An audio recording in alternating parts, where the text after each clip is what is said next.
ඔන්න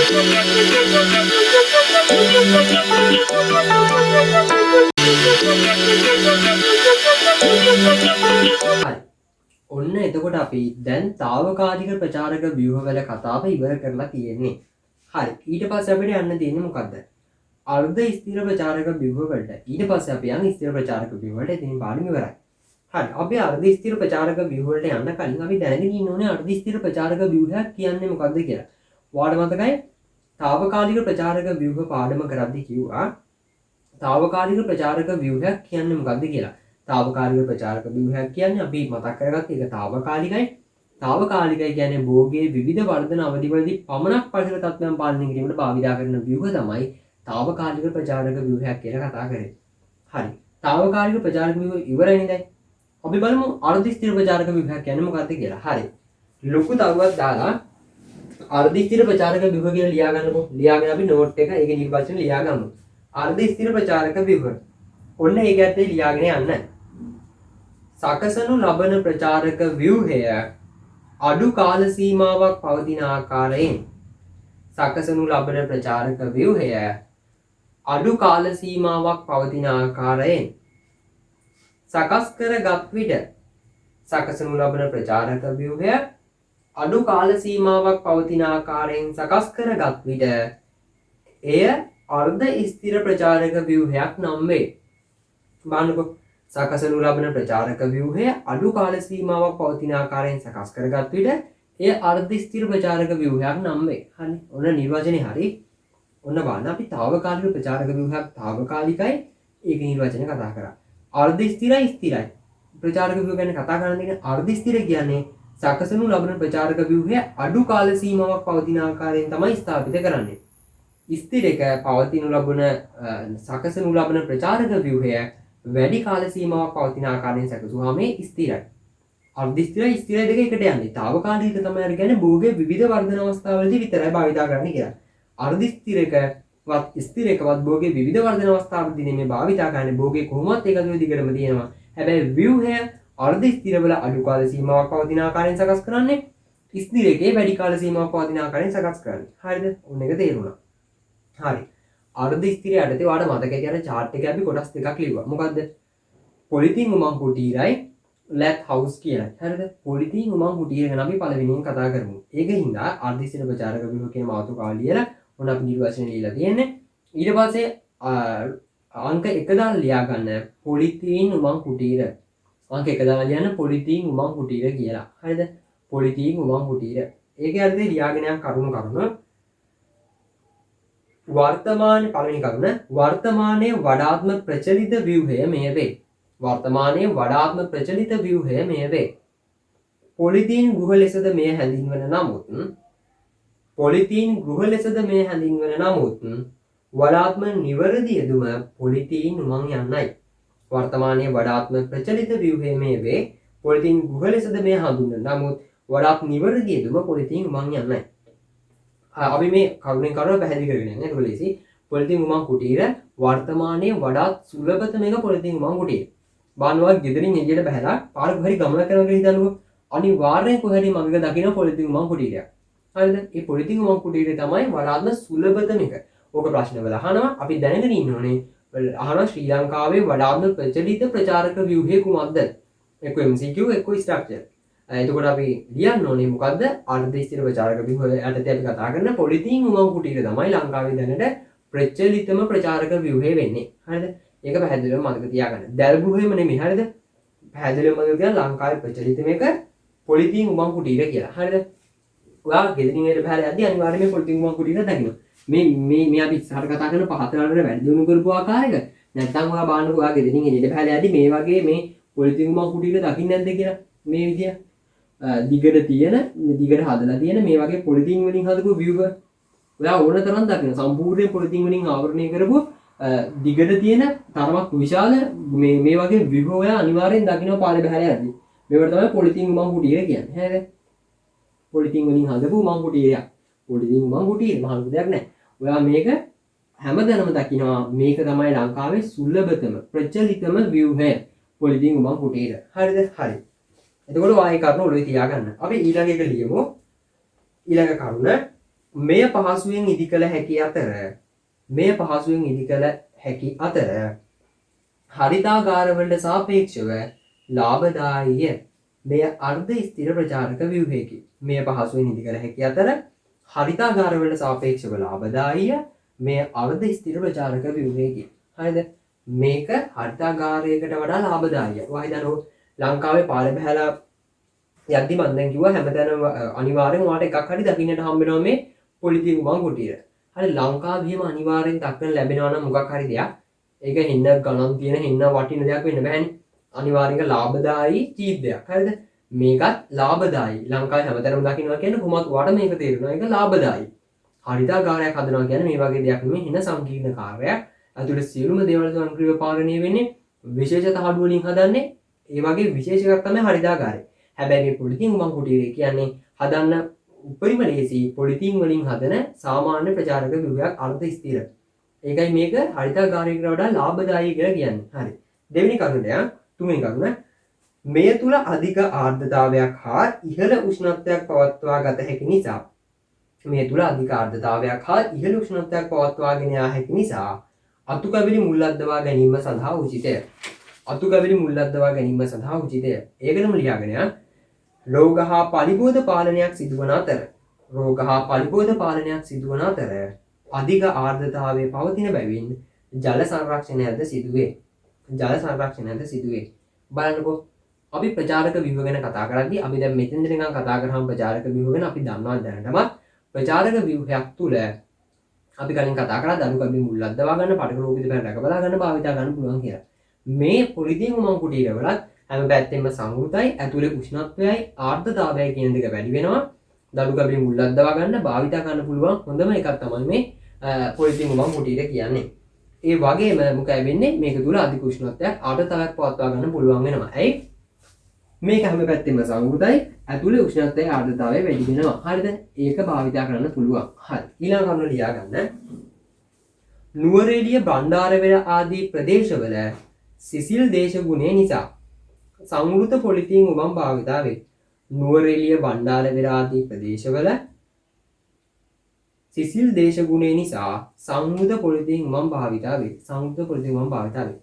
මෙහෙමයි. ඇත්තටම මේ පොලිතින් උමං වඩාත්ම සුලභ වෙලා තියෙන්නේ නුවරඑළිය ඔය බණ්ඩාරවැල වගේ පොඩ්ඩක් සීත ප්‍රදේශවල. එතකොට ඒ ප්‍රදේශවල සිද්ධ දේශගුණය නිසා අවශ්‍ය සංවෘත තත්ත්ව ලබා දීලා ශාක්‍රීය නියමිත තත්ත්ව ලබා දෙන්න තමයි පොලිතින් උමං මේ ප්‍රදේශවල බහුලව භාවිතා වෙන්නේ. මේ පහත් රට ප්‍රදේශවල ඇත්තටම සුලභයි කිව්වට වඩාත්ම සුලභ නැහැ. ඇයි? පහත් රට ප්‍රදේශවල සාපේක්ෂ උෂ්ණත්වය වැඩි. ඒ උෂ්ණත්වයේ වැඩි එකට මේ පොලිතින් උමං කුටීරය හදන හැටි අපි මේකම ඉස්සරහට කතා කරනවා. හරිද? බහුලව භාවිතා වෙන්නේ කොහෙද? බහුලව භාවිතා වෙන්නේ නුවරඑළිය බණ්ඩාරවැල වගේ ප්‍රදේශවල පොලිතින් උමං කුටීරය. ඔයගොල්ලෝ දැකලා ඇති ඒ වගේ ප්‍රදේශයකට යද්දී අර දිගට පොලිතින් වලින් හදපු පොලිතින් උමං කුටීර තියෙනවා ඇතුලේ භෝග වගා කරලා. හරිද? හරි. ඊළඟ කරුණ ලියා ගන්න. නුවරඑළිය ප්‍රදේශයේ මල් වගාව සඳහා බදුල්ල බණ්ඩාරවැල ප්‍රදේශයේ තක්කාලි බෙල් පෙපර් වැනි එළවලු වගාව සඳහා නුවරඑළිය ප්‍රදේශයේ මල් වගාව සඳහා බදුල්ල බණ්ඩාරවැල ආදී ප්‍රදේශවල තක්කාලි බෙල් පෙපර් වැනි එළවලු වගා කිරීම සඳහා මේවා බහුලව භාවිතා වේ.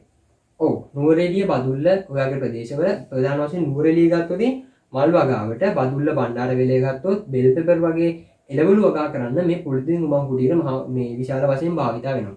පොලිතින් වලින් හදපු ඕගොල්ලෝ පැත්තේ යද්දි දැකලා ඇති මේ විදිහට පොලිතින් වලින් හදපු දිගට තියෙන උමං කුටීර තියෙනවා. ඒවට තමයි මේ ප්‍රදේශවල පොලිතින් උමං කුටීර කියන්නේ.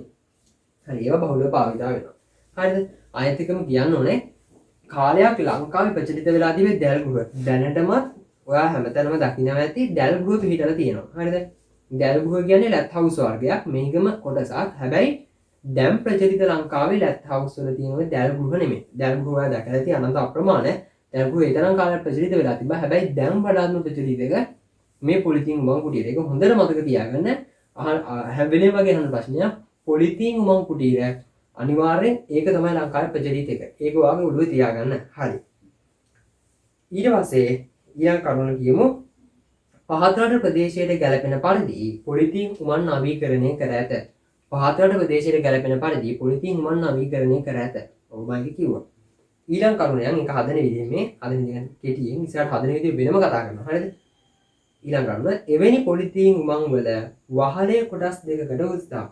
එවැනි පොලිතීන් උමං වල වහලේ කොටස් දෙකකට උත්සාහ සකස් කිරීම මගින් එවැනි පොලිතීන් උමං වල වහලේ කොටස් දෙකකට උත්සාහ සකස් කිරීම මගින් උණුසුම් තාපය පිටවන ලෙස සකසා ඇති අතර උණුසුම් තාපය පිටවන ලෙස සකසා ඇති අතර වහලයට පොලිතීන් යොදා වටේට ඉතා සිහින් සිදුරු සහිත දැලක් වහලයට පොලිතීන් යොදා වටේට ඉතා සිහින් සිදුරු සහිත දැලක් වරහන් ඇතුළේ කුමි දැල් වරහන් වහලා යොදා ඇත. වරහන් ඇතුළේ කුමි දැල් වරහන් වහලා යොදා ඇත.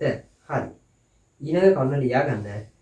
මෙමගින් ආර්ද්‍රතාවය 80%ක් පමණ පවත්වා ගත හැකි අතර මෙමගින් ආර්ද්‍රතාවයේ 80%ක් පමණ පවත්වා ගත හැකි අතර මෙමගින් ආර්ද්‍රතාවයේ 80%ක් පමණ පවත්වා ගත හැකි අතර මෙමගින් ආර්ද්‍රතාවය 80%කින් පමණ පවත්වා ගත හැකි අතර උෂ්ණත්වය සෙල්සියස් අංශක 35ක් පමණ පාලනය කර හැක. උෂ්ණත්වය සෙල්සියස් අංශක 35ක් පමණ පාලනය කර හැක. 35කට පමණ පාලනය කර හැක. ඊළඟ කරුණ ලියා ගන්න. මෙම පොලිතීන් උමන් සඳහා භාවිතා කරන පොලිතීන් අදෝරක්ත කිරණ ඇතුළු නොවන වර්ගයක් විය යුතුය. මෙම පොලිතීන් උමන් සඳහා භාවිතා කරන පොලිතීන් අදෝරක්ත කිරණ ඇතුළු නොවන වර්ගයක් විය යුතුය. හරිද? ඊළඟ කරුණ නැතහොත් ඇතුළත අධික ලෙස රත් වීම සිදු වේ. නැතහොත් ඇතුළත අධික ලෙස රත් වීම සිදු වේ. විශේෂයෙන්ම පහත් රට ප්‍රදේශවල උමං කුටීරවල භෝගවලට හානි සිදු විය හැක. භෝගවලට හානි සිදු විය හැක. හරිද? ඔන්න බලන්නකො. අපි අන්තිමට කියලා ඇත්තුවේ පහතර ප්‍රදේශ නවීකරණය වෙන පරිදි මේවා හදලා තියෙනවා. ඒක තමයි මේ ඒක හදන හැටි වෙනම කියලා දෙනවා. හරිද? ඊට කලින් දැනගන්න ඕන දේ තමයි මේ පහතර ප්‍රදේශයේ මෙහෙම හදාදී අපි පොඩි මූලික දෙයක් කතා කරමු පහතරට හදන විදිය. ඉස්සරහට වෙනම කතා කරනවා පහතරට කොහොමද හදන්නේ කියලා. දැන් මෙහෙම මතක තියාගන්න සාමාන්‍ය පොලිතින් උමං කුටීරයක් මෙහෙමයි නූරෙලිය බදුල්ල බණ්ඩාරපිල ප්‍රදේශවල තියෙනවා. හැබැයි පහතරට ප්‍රදේශයට එද්දී පහතරට ප්‍රදේශවල පොලිතින් උමං කුටීරයක් මෙහෙම හදුවොත් ලොකු ප්‍රශ්නයකට මුහුණ දෙන්න වෙනවා.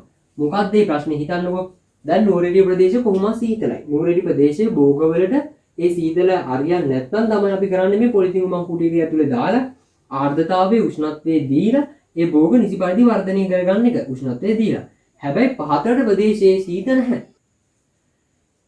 පහතරට ප්‍රදේශයේ සීතල නැහැ. පහතරට ප්‍රදේශයේ සාපේක්ෂව උණුසුම වැඩි. හරිද? ඒ සාපේක්ෂව උණුසුම වැඩි ප්‍රදේශයක ඔයා හිතන්න අර නුවරඑළිය බදුල්ල බණ්ඩාරපිල හදවතම ගෙනලා පහතරට ප්‍රදේශයේ ස්ථාපිත කරෝතින් පහතරට ප්‍රදේශයේ හැදුවොතින් මොකද වෙන්නේ? බාහිර පරිසරයේ උෂ්ණත්වය වැඩි. මේ හිටපු පොලිතින් උමං කුටීරය ඇතුලේ තවත් උෂ්ණත්වය වැඩි වෙන එක වෙන්නේ. උෂ්ණත්වය වැඩි වෙලා ඊට පස්සේ මේක ඇතුලේ අපි දැන් හිතන්නකෝ සල්ලි දීලා වේදම් කරලා මේ විදිහට එකක් හැදුවා පහතරට ප්‍රදේශයේ. පොලිතින් උමං කුටීරයක්. ඊට පස්සේ සල්ලි දීලා ඇතුලේ භෝගත් වගා කරා. භෝග වගා කරාට පස්සේ කොහොමත් එළිය රස්නේ වැඩි. මේක ඇතුලේ රස්නේ තවත් වැඩි. රස්නේ තවත් වැඩි වෙලා භෝග වලට දරා ගන්න බැරි වෙලා භෝග ටික මිය යනවා. භෝග වලට හානි වෙනවා. ඒක හින්දා කොයිම වෙලේවත් පොලිතින් උමං කුටීරයක් නුවරඑළිය බදුල්ල බණ්ඩාරවල තියෙන පොලිතින් උමං කුටීරයක් පහතරට ප්‍රදේශයට නිර්දේශ කරලා නැහැ. පහතරට ප්‍රදේශයේ පොලිතින් උමං කුටීරයක් හදනවා නම් ඒක මෙන්න මේ විදිහට නවීකරණය කරනවා. මෙහෙමයි. දැන් මේක පහතරට ප්‍රදේශයට අරන් එද්දී අපිට කරන්න ඕනේ මූලිකම දේ මොකද්ද? හිතන්න. මේ පොලිතින් උමං කුටීරය පහතරට අරන් එද්දී අපි කරන්න ඕනේ මූලිකම දේ මොකද්ද? ඇතුලේ උෂ්ණත්වය වැඩි වෙන එක වළක්වා ගන්න එක. ඇතුලේ උෂ්ණත්වය වැඩි වෙන එක වළක්වා ගන්න එක. ඒක කරන්න තමයි අපි පහතරට ප්‍රදේශයට මේ නවීකරණය කරන ක්‍රම ටික කරන්නේ. ඇතුලේ තියෙන උෂ්ණත්වය වැඩි කරන එක අඩු කරගන්න ඕනේ අපිට මේක පහතරට ගෙද්දි. අන්නේ අපිට මේක පහතරට ගෙද්දි කරන්න ඕනේ මේක ඇතුලේ තියෙන උෂ්ණත්වය අඩු කරගන්න. ඒ උෂ්ණත්වය අඩු කරගන්න භාවිතා කරන උපක්‍රම ටික තමයි එකතු කරලා තමයි මේ ව්‍යුහය හදලා තියෙන්නේ. ඔන්න බලන්න උෂ්ණත්වය අඩු කරගන්න පහතරට ප්‍රදේශයට පොලිතින් උමං කුටීරය හදද්දී භාවිතා කරන උපක්‍රම. පළවෙනිම මෙහෙම කරන්නේ. දැන් මේක සම්පූර්ණයෙන්ම පොලිතින් වලින් ආවරණය වෙලා තියෙන්නේ. හරි. එහෙම තියෙද්දී හිතන්න ඇතුළට වාතය එන්නේ නැහැ. ඇතුළ සම්පූර්ණයෙන්ම සීල් වෙලා, ඇතුළ සම්පූර්ණයෙන්ම සංවෘත වෙලා. ඇතුළ උෂ්ණත්වය මොකද වෙන්නේ? කොහොමත් වැඩි වෙනවා. ඒකින් හින්දා අපි කරන්නේ මේ පොලිතීනේ වහලෙට විතරක් පොලිතීනේ දානවා. වහලෙට විතරක් පොලිතීනේ දාලා යට කොටසට කුමි ප්‍රතිරෝධී වාතය හුවමාරු වෙන්න පුළුවන් දැලකින් ආවරණය කරනවා.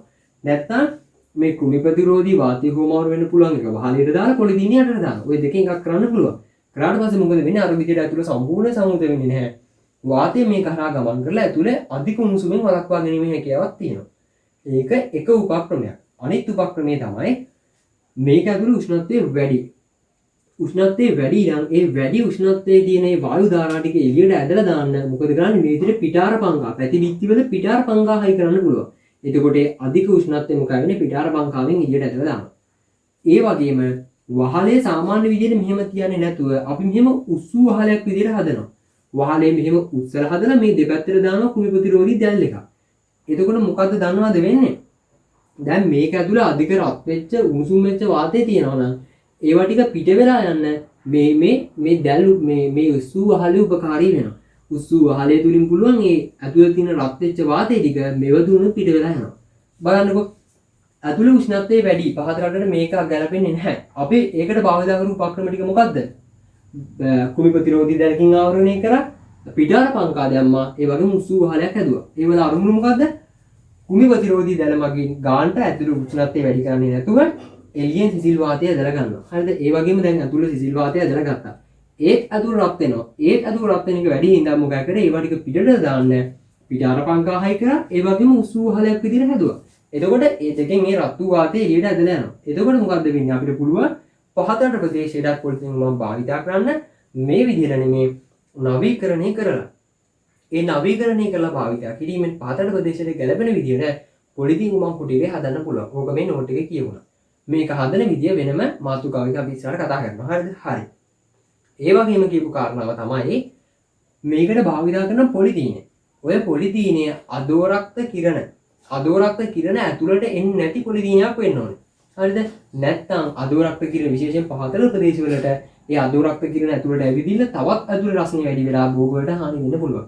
ඒකින් මතක තියාගන්න මේකට භාවිතා කරන පොලිතීනය අදෝරක්ත කිරණ ඇතුළට එන්නේ නැති පොලිතීනයක් වෙන්න ඕනේ. හරිද? හරි. ඊළඟ කරුණ ලියා ගන්න. විවිධ පාරිසරික හේතු නිසා විවිධ පාරිසරික හේතු හා ඇල්ගී වර්ධනයේ හේතුවෙන් කලක් ගත වන විට පොලිතීන් දුර්වර්ණ වී ව්‍යුහය තුළට ලැබෙන ආලෝක ප්‍රමාණය සීමා වේ. ඒ නිසා වසර 4-5කට සැරයක් පොලිතීන් අලුත් කළ යුතුය. වසර 4-5කට සැරයක් පොලිතීන අනිවාර්යෙන් අයින් කරන්න ඕනේ. ඇයි දන්නවද? මම හිතන්නේ නිකන් ඉදිරියට ඔය පොලිතීනයක් දාලා තියෙද්දි ඔයගොල්ලෝ දැකලා ඇති කොළ පාට නිකන් සෙවල වගේ බැඳලා තියෙනවා. ඔව්. ඒ ඇල්ගී වර්ධනය වෙලා වතුර රැඳිලා වතුරේ පොලිතීන නිරන්තරයෙන්ම ගෑවිලා මොකද වෙන්නේ? ඇල්ගී දිලීර වර්ධනය වෙනවා. ওই වර්ධනය වීම නිසා තමයි කොළ පාටට පේන්නේ. හිතන්න දැන් මේ ව්‍යුහයම හදලා තියෙන පොලිතීන් වලින්. ඔය පොලිතීන් වලින් හදපු ව්‍යුහය සම්පූර්ණ ව්‍යුහය පොලිතීන් නම් වර්ෂා කාලවලදී වර්ෂාව වැඩිලා ඒ පොලිතීන් වල ඇල්ගී දිලීර වර්ධනය වෙලා මේ පොලිතීන් වල මොකද වෙන්නේ? ඒවා වර්ධනය වෙනවා කොළ පාටට. ඊට පස්සේ ඇතුළේ තියෙන භෝග වලට අවශ්‍ය ආලෝකයේ ප්‍රමාණවත් පරිදි ලැබෙන්නේ නැහැ. ඒ දිලීර හින්දා ආවරණය වෙලා තියෙන්නේ. අවුරුදු 4-5කට සැරයක් ඔය පොලිතීන් ඉවත් කරන්න ඕනේ. නෑ. ඇත්තට මේක ලොකු අවාසියක්. හිතන්නකෝ මේ විදිහට මහා පරිමාණයේ වගා කරන ගොවියෙක් ඉන්නවා කියලා හිතන්නකෝ මේ පොලිතීන් මං කුටීරවල වසර 4-5කට සැරයක් මේ පොලිතීන් විශාල ප්‍රමාණයක් පරිසරයට මුදා හරිනවා කියන්නේ ඉතාමත් ලොකු හානියක්. දි รา පත් වෙන්නේ නැති පොලිතීන්නේ. මේවල ඇල්ගී වර්ධනය වුණාට පස්සේ සම්පූර්ණයෙන්ම අයින් කරනවා. ආයෙ ප්‍රයෝජනයක් ගන්න බෑ. ඒක හින්දා ඒක පරිසරයට ලොකු හානියක් මේ පොලිතීන් මං කුටීරවල. බලන්නකෝ ලංකාවේ ජනප්‍රියම දේ පරිසරයට වැඩිම හානියක් වෙන දේ. ඒක පොඩි ගැටලුවක් තියෙනවා. ඒක ගැටලුවක්. හරිද? හරි. ඊට පස්සේ අනුමාත්‍රිකාවල් ලියා ගන්න. පොලිතීන් උමං කුටීර භාවිතා කරන අවස්ථා. පොලිතීන් උමං කුටීර භාවිතා කරන අවස්ථා. 1. නිර්පාංශු අගාවේදී සාමාන්‍ය පරිසරයෙන්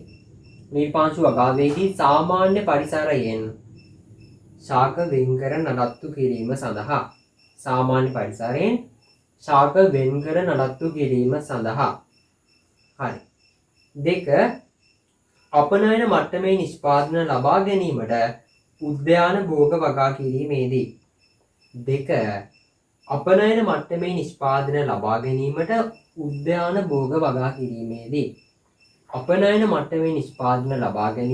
උද්‍යාන භෝග වගා කිරීමේදී.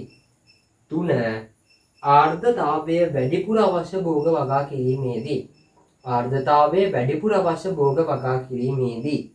4 කෘමිහානි අධික පරිසරවල කෘමිහානි වලින් තොරව වගා කටයුතු නඩත්තු කිරීමට කෘමිහානි අධික පරිසරවල කෘමිහානි වලින් තොරව වගා කටයුතු නඩත්තු කිරීමට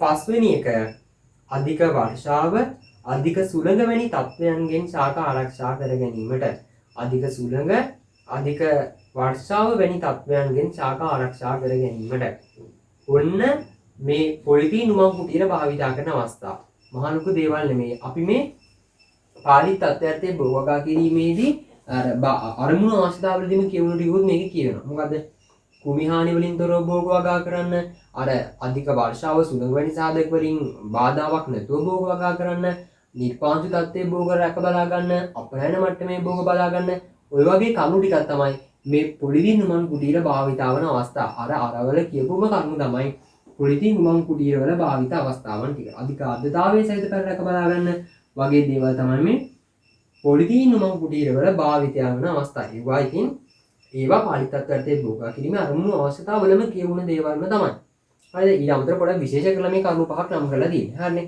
හරි එතකොට අපි බලමු දැන් පහතරට ප්‍රදේශයේ සුසු පොලිතීන් උමක් හදන්න කොහොමද කියලා හරිද අපි දැන්ට මේකේ තියරිය දන්නවා මේක කරන හැටි තමයි මේ නෝට් එකේ ලියන්න යන්නේ මාතෘකාව ලියා ගන්න පහතරට ප්‍රදේශයේ සුදුසු පොලිතීන් උමක් සෑදීම පහතරට ප්‍රදේශයේ සුදුසු පොලිතීන් උමක් සෑදීම කියලා මාතෘකාව ලියා ගන්න ඒකේ අර්ථය ලියාගෙන යන්න පළවෙනි කරුණ මෙහිදී මූලික ව්‍යුහයේ GI බටවලින් සාධන අතර මෙහිදී මූලික ව්‍යුහයේ GI බටවලින් සාධන අතර එහිදී වහලේ කොටස් දෙකකට එනම් එසවූ වහලයක් ලෙස සකස් කරනු ලැබේ මෙහිදී මූලික ව්‍යුහයේ GI බටවලින් සකස් කරන අතර මෙහිදී වහලය එසවූ වහලයක් ලෙස කොටස් දෙකකට සකස් කරනු ලැබේ එසවූ වහලයක් ලෙස සකස් කරනු ලැබේ හරි ඊළඟ කරුණ කුටීරයේ පහළට කුමීට ප්‍රතිරෝධී දැලකින් ආවරණය කර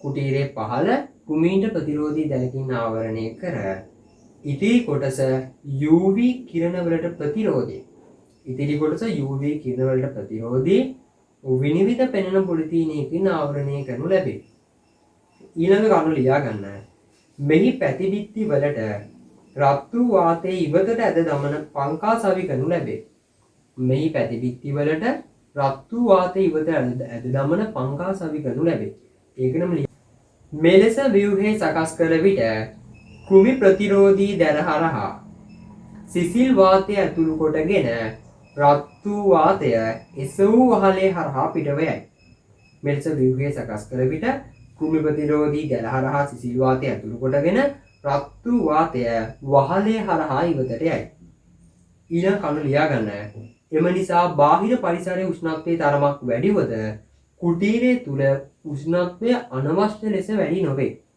බලන්නකො අපි අර කලින් කතා කරපු සිද්ධාන්තෙම තමයි ඒ කරුණ ටික තමයි මේ කිව්වේ හදන හැටි කියලා වෙනම නෝට් එක ලියපු එක විතරයි කරේ අපිට ඊළඟට තියෙන මේ රූප සරහන දැනගන්න මේ රූප සරහන දැනගන්න කලින් ඔයා මේ පොලිතීන් උමං කුටීරය කියන එක මතක් කරගන්න මෙහෙම හරිද පොලිතීන් උමං කුටීරය ලංකාවේ ජනප්‍රියම ප්‍රචලිතම එක නුවරඑළිය බදුල්ල බණ්ඩාරවැල වගේ ප්‍රදේශවල භාවිතා කරනවා සාමාන්‍ය පොලිතීන් උමං කුටීරය හැබැයි ඒක පහතරට ගේදී තිබ්බ ගැටලුව මොකක්ද කියලා වට මතක් වෙන්න ඕනේ හැම වෙලේම ඒක පහතරට ගේදී තිබ්බ ගැටලුව තමයි මේ අධික උෂ්ණත්වය අධික ලෙස ඇතුළේ උෂ්ණත්වය වැඩි වෙන එක හරිද ඒක වළක්වා ගන්න තමයි මේ පොලිතීන් උමං කුටීරයේම පහතරට ගැලපෙන ලෙස මෙහෙම හදන්නේ පහතරට ගැලපෙන විදිහට මෙහෙම හදන්නේ ඒ උෂ්ණත්වය වැඩි වෙන එක වළක්වා ගන්න අන්නේ උෂ්ණත්වය වැඩි වෙන එක වළක්වා ගන්න භාවිතා කරන උපක්‍රම ටික තමයි ඒවා මතක තියාගන්න ඕනේ හරිද ඒකට ප්‍රශ්නයක් අහුවොත් පහතරට ප්‍රදේශයේ ගැලපෙන ලෙස පොලිතීන් උමං කුටීරයක් සාධන ආකාරය විස්තර කරන්න කියලා ඔයාලට පුළුවන් වෙන්න ඕනේ මේක ඇඳලා කොටස් ටික නම් කරලා අර සම්පූර්ණ සිද්ධාන්තය කියාගෙන යන්න. ඔයාලට ඒක මතක් වෙන්න ඔයාලට ඔළුවට යන්න ඕනේ දේ තමයි පොලිතීන් උමං කුටීරය භාවිතා වෙන නුවරඑළිය බදුල්ල බණ්ඩාරවැල වගේ ප්‍රදේශවල හැබැයි ඒක පහතරට ප්‍රදේශයේදී ප්‍රශ්නේ මොකද්ද? පහතරට ප්‍රදේශයේ උෂ්ණත්වය වැඩි. අන්නේ උෂ්ණත්වය වැඩි උෂ්ණත්වය අඩු කරගන්න භාවිතා කරන උපක්‍රම ඇතුළත් ව්‍යුහය තමයි මේ ප්‍රශ්نين අහලා තියෙන්නේ කියලා ඔයාලට මතක් වෙන්න ඕනේ. එතකොට මේ ප්‍රශ්නේ උත්තර ලියද්දී මතක් වෙන්න ඕනේ අපි මේ ව්‍යුහය හැදුවේ ඇතුලේ වැඩි උෂ්ණත්වය අඩු කරගන්න. අන්නේ වැඩි උෂ්ණත්වය අඩු කරගන්න භාවිතා කරපු උපක්‍රම ටික ඇසුරෙන් තමයි මේ රූපය අඳින්නේ. මෙන්න මෙවයි එක උපක්‍රම. හරිද? ඔන්න ආයෙ කියනවා මේකේ බිත්ති ගද්දි මේකේ දාන පොලිතීනය ගත්තොත් උඩට UV කියන ප්‍රතිරෝධී මේ පොලිතීනය තමයි භාවිතා කරන්නේ. පල්ලෙහාට අපි භාවිතා කරා කෘමි ප්‍රතිරෝධී වාතය ගමන් කරන්න පුළුවන් දැලක්. එතකොට වාතය ඇතුළට ගමන් කරනවා. එතකොට උෂ්ණත්වය වැඩි වෙන්නේ නැහැ ඇතුලේ. ඒ වගේම ඇතුලේ රත් වෙච්ච වාතය තියෙනවා. ඒ රත් වෙච්ච වාතය ඉවරට ඇදලා දාන්න මොකද්ද පිටාර පංකා පැතිබිත්ති වලට හයි කරා. ඒ වගේම රත් වෙච්ච වාතය ඉවතට යන්න එසවුහලයක් ලෙස සකස් කරා. ඔන්න ඔය කරුණු තුන. ඔන්න ඔය කරුණු ටික අනිවාර්යෙන් මතක තියාගන්න. මොකද්ද? මේ පොලිතින් වම් කුටීට වඩා මේක වෙනස් වෙන්නේ ඇතුළේ උෂ්ණත්වය අඩු කරන්න ඕනේ. හින්දා උෂ්ණත්වය අඩු කරන්න මොකද කරේ? භාගයක් කුමි ප්‍රතිරෝධී දැල් දැම්මා. ඒ වගේම පිටාර පංකා දාලා ඇතුළේ උෂ්ණත්වය අඩු කරා. ඒ වගේම ඇතුළේ තියෙන අධික රත් වෙච්ච වාතය ඉවත් කරගන්න එසවුහලයක් විදිහට සකස් කරා. පොලිතින් වම් කුටීට ඔච්චරයි. පහතට පොලිතින් වම් කුටීට ඔච්චරයි. ඒ කියන්නේ උෂ්ණත්වය වැඩි. ඒ වැඩි උෂ්ණත්වය අඩු කරගන්න භාවිත කරපු ක්‍රම තුනයි. මෙන්න මේ කුමි ප්‍රතිරෝධී දැලයි පිටාර පංකාවයි එසවුහලයි. ඔච්චරයි. මේක ඔයාලට මතක් වෙනවා කියන්නේ අනිවාර්යෙන් මේකත් මතක් වෙනවම තමයි. හරි. එහෙනම් අපි මේකේ රූප සටහන ඇඳගමු. මේ රූප සටහන ඔයා ඇඳගන්න නෝට් එක ලියලා ඉවරනාට පස්සේ දැන් අපි ඉවරයි. මේ රූප සටහන ඇඳගන්න කොටසුත් නම් කරගෙන යමු අපි. හරිද? හරි. කොටස් ටික නම් මේ රූප සටහන ඇඳගෙන කොටස් ටික නම් කරගන්න ඕන. මම කොටස් ටික කියනවා. මේ පිටාර පංකා, මේ කුමි ප්‍රතිරෝධී දැල,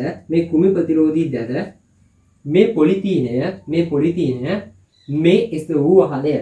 ඔය කොටස් ටික නම් කරලා මේ රූප සටහන පැහැදිලිව ඇඳගන්න. ප්‍රශ්නයක් ආවොත් ඔයා මතක් කරන්නේ කොහොමද? හරි පහතට අදාළ පොලිතින් මම කුටි එකක් අද හැටි අපෙන් අහලා තියෙන්නේ.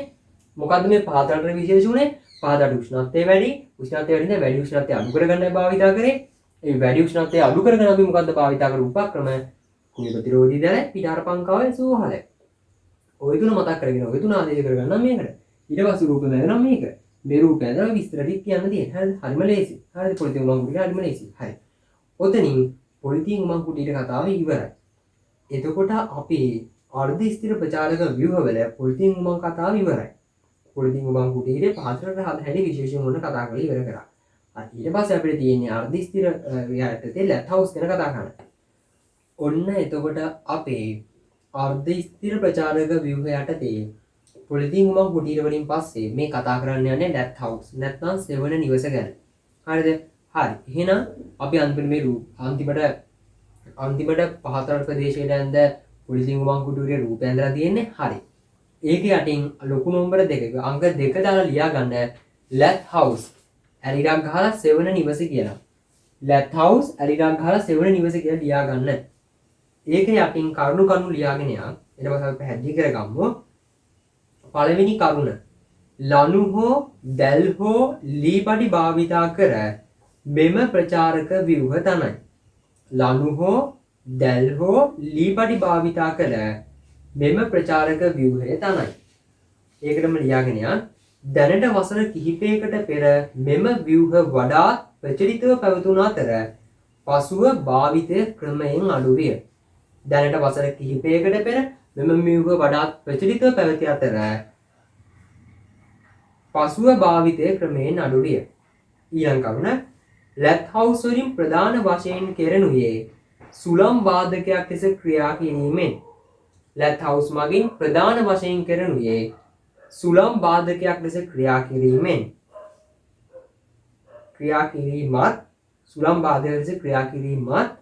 එමගින් යම් දුරකට ආර්ද්‍රතාවය හා සෙවන සැපීමත්ය. සුළම් වාදකයක් ලෙස ක්‍රියාත්මක වීමත් එමගින් යම් දුරකට ආර්ද්‍රතාවය හා සෙවන සැපීමත්ය. ඊළඟ කරුණ මීට අමතරව මීයන් හාවුන් වැනි මහා පරිබෝධිකින්ගෙන් වන හානිද පාලනය වේ. මීයන් හාවුන් වැනි මහා පරිබෝධිකින්ගෙන් වන හානිද පාලනය වේ. හරි.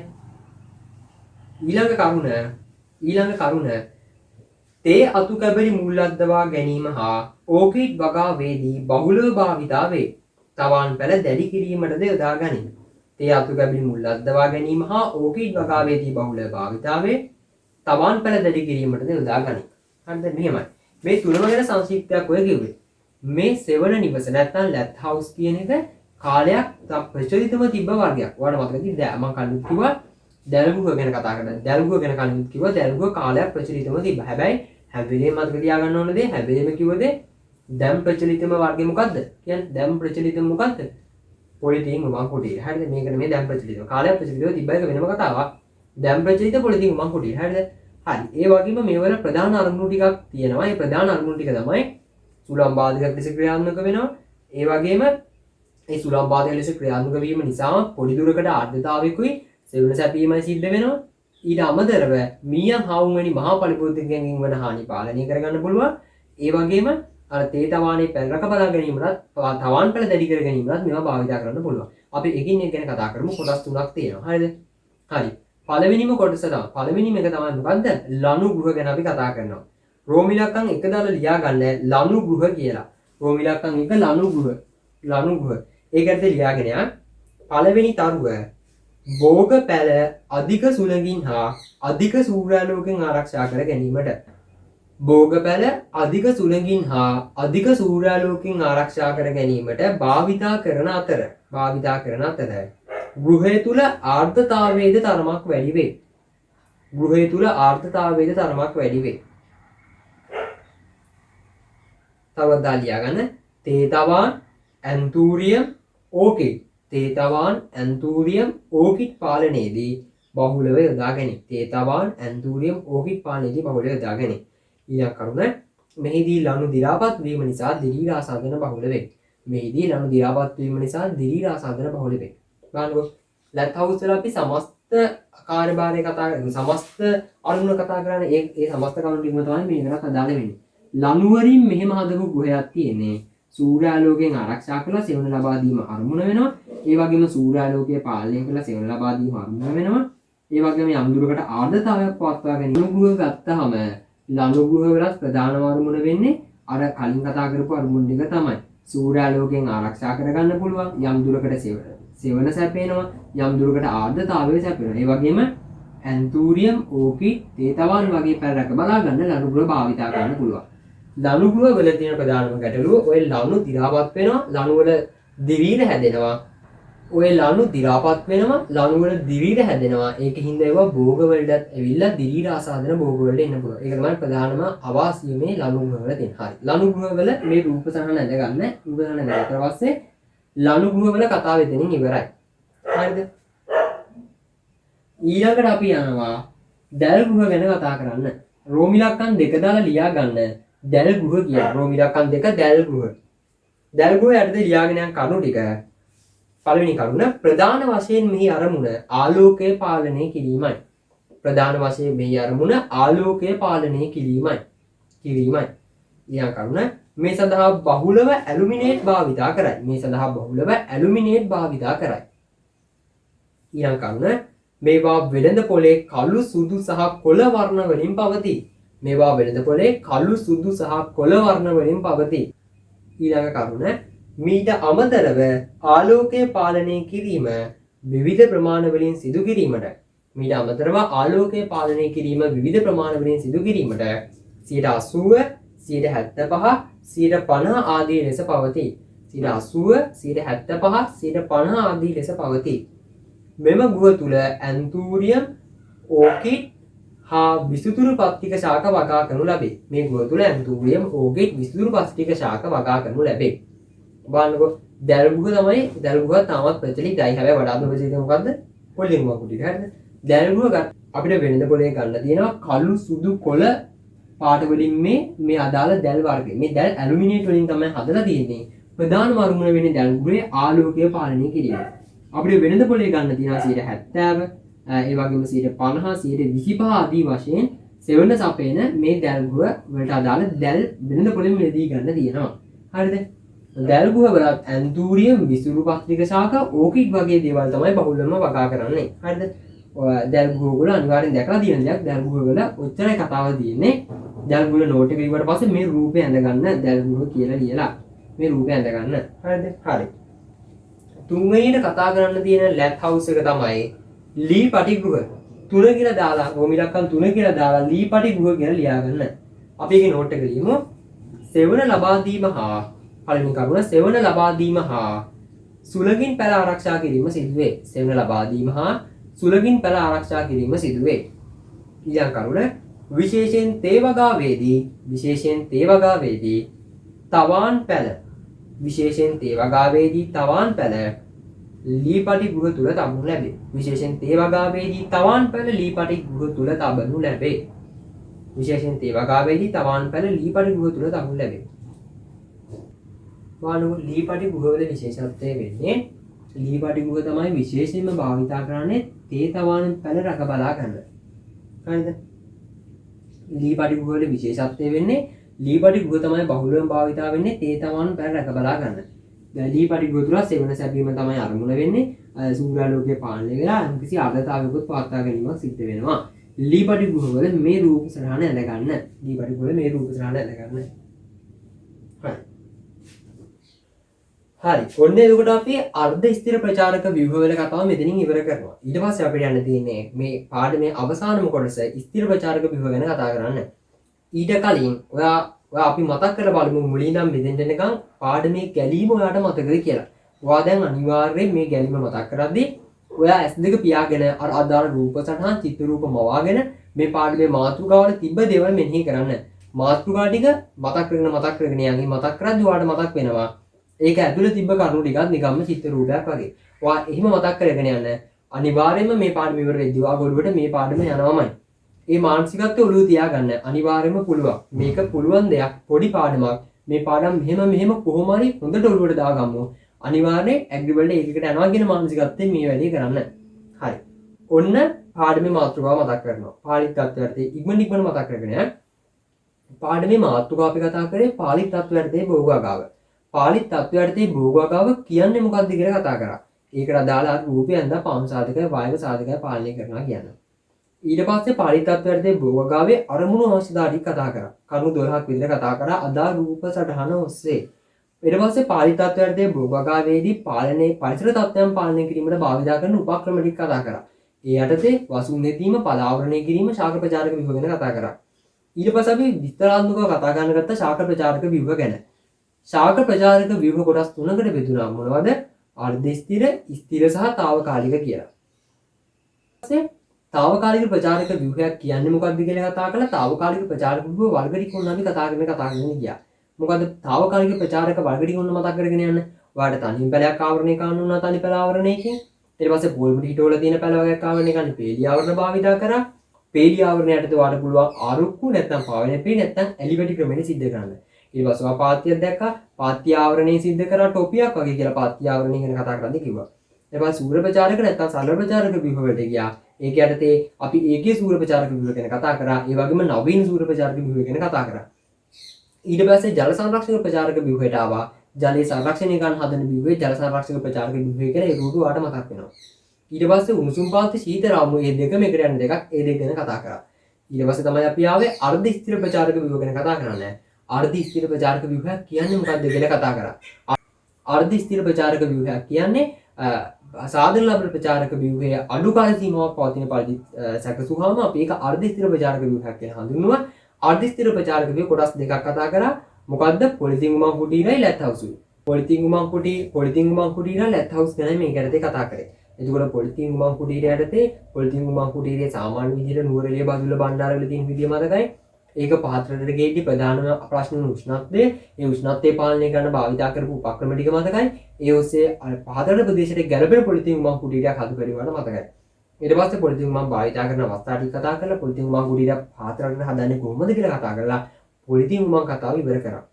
ඊට පස්සේ ලැත් හවුස් නැත්නම් සෙවන නිවස ගැන කතා කරාදී ලැත් හවුස් සෙවන නිවස වල තුනක් ගැන කතා කරා. ලනු ගෘහ, දැල් ගෘහ සහ ලී පටි ගෘහ ගැන. එතකොට ලනු ගෘහ, දැල් ගෘහ, ලී පටි ගෘහ වල ප්‍රධානම අරමුණ වෙන්නේ සෙවන සැපීම, ඒ වගේම සූර්යාලෝකයෙන් ආරක්ෂා කිරීම, සුළං වාදනය ලෙස ක්‍රියාත්මක වීම. මේ මොන ඒවටද භාවිතා කරන්න කියලා වෙනම කතා කරා. එතකොට ලැත් හවුස් ගැන කතාව ඔය තුන කතා කරලා ඉවර කරා. එතකොට දැන් අපේ අර්ධ ස්ථිර ප්‍රචාරක ව්‍යුහ වල කතාව ඉවරයි. දැන් අපිට යන්න තියෙන්නේ ස්ථිර ප්‍රචාරක ව්‍යුහ වලට. හරි.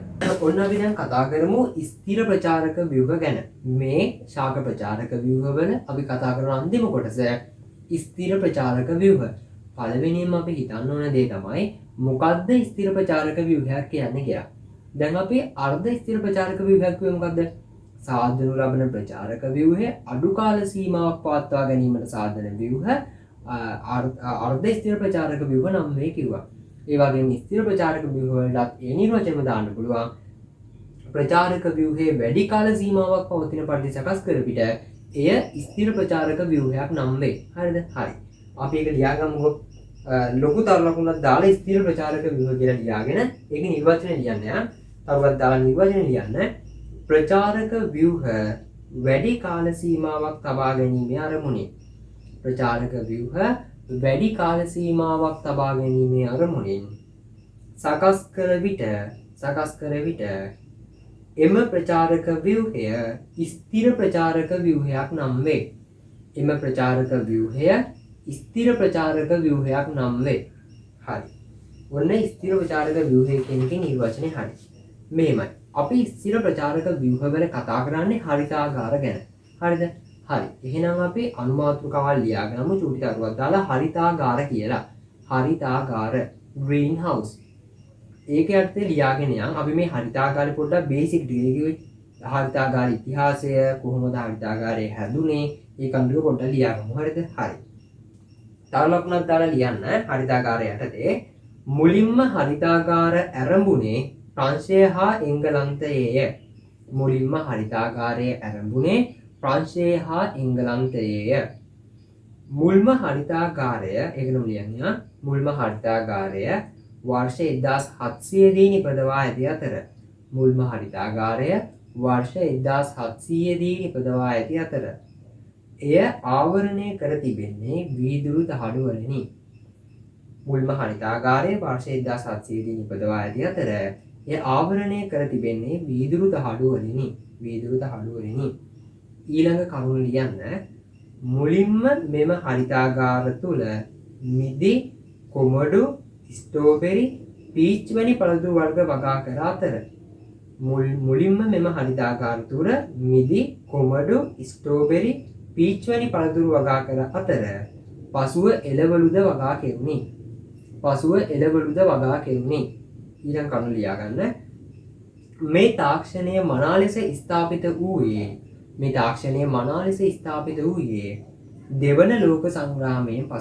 දෙවන ලෝක සංග්‍රාමයෙන් පසුවය. හරි. ඊළඟ කරුණ ලියා ගන්න. ඇමරිකාවේ කෙන්ටකි සරසවියේ මහාචාර්ය එමරි මයර්ස් එමට්. ඇමරිකාවේ කෙන්ටකි සරසවියේ කෙන්ටකි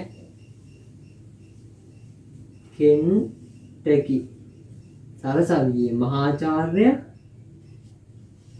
එමරි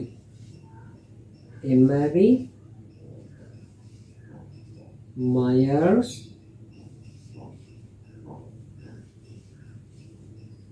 එමර්ට්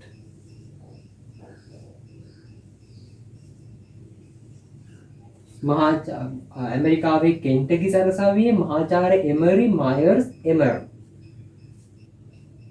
වියදම් අධික වීදුරු වෙනුවට පොලියුරොනීන් වලින් ආවරණය කර හරිතාගාරයක්. වියදම් අධික වීදුරු වෙනුවට පොලියුරොනීන් වලින් ආවරණය කර හරිතාගාරයක් 1948 දී නිපදවිය. හරිද? හරි. ඔන්න බලන්නකො හරිතාගාරය කියන එක අපිට ශ්‍රී ලංකාවේ අපිට තවමත් ආධුනිකයි. මාත් තාම හැබැයිම හරිතාගාරයක් දැකලා නැහැ. ඔයගොල්ලෝ දැකලා නැතුව ඇති. ලංකාවේ තාමත් විරලයි හරිතාගාරය කියන එක. හරිද? හැබැයි මේක වර්ෂ 1700 තරම් ඈත කාලේ හඳුන්වා දීපු දෙයක්. දෙවන ලෝක සංග්‍රාමයෙන් පස්සේ වැඩි දියුණු වෙලා ආපු අපේ නිදහස ලැබෙන්නේ 1948 දී තමයි පොලියුරොනීන් වලින් හරිතාගාරයක් හදලා තියෙන්නේ. හරිද? හිතන්නකෝ ඒ තරම් ඈත අතීතයක් තියෙනවා. තාම අපිට ආධුනිකයි. ඒ හරිතාගාරයේ ඉතිහාසය ගැන කියන කරුණු ටික තමයි අපි මේ ලියාගත්තේ. ඔය ටික ඔයා හරිතාගාරයෙන් මේ අපි මේ කතා කරමු මේ ඉතිහාසය වගේ දේවල් ටික පොඩ්ඩක් දැනගන්න. ඔයාගේ අවබෝධයට අවධානයට හොඳයි මේ කරුණු ටික. හරිතාගාරයේ ඉතිහාසය කියන කරුණු ටික පොඩ්ඩක් ඔහොම බලා ගන්න. හරිද? ඒක වැදගත්. හරි. අපි දැන් හරිතාගාරයේ හැදුනේ කවද්ද ඒ කරුණු ටික කතා කරා. හරිද? ඊට පස්සේ කතා කරන්න යන්නේ හරිතාගාරයේ මූලධර්මය ගැන. මේකයි වැදගත්ම දේ. කොහොමද හරිතාගාරයේ මූලධර්මය කියන්නකෝ වෙන්නේ? මොකක්ද හරිතාගාරය තුළ සිද්ධ වෙන දේ කියලා තමයි මේ කතා කරන්න යන්නේ. හරි. ඊළඟ ඔන්න ඒකට යන්න ඔයගොල්ලෝ ගන්න අරමුණක් අදිෂ්ඨානයක් කොහොම හරි මේ පාඩම පාඩම් කරනවා. මේ උගන්නන ගමම ඔළුවට දාගන්නවා කියන මානසිකත්වයෙන් යන් අපි හරිතාගාර මූලධර්මය ගැන කතා කරන්න.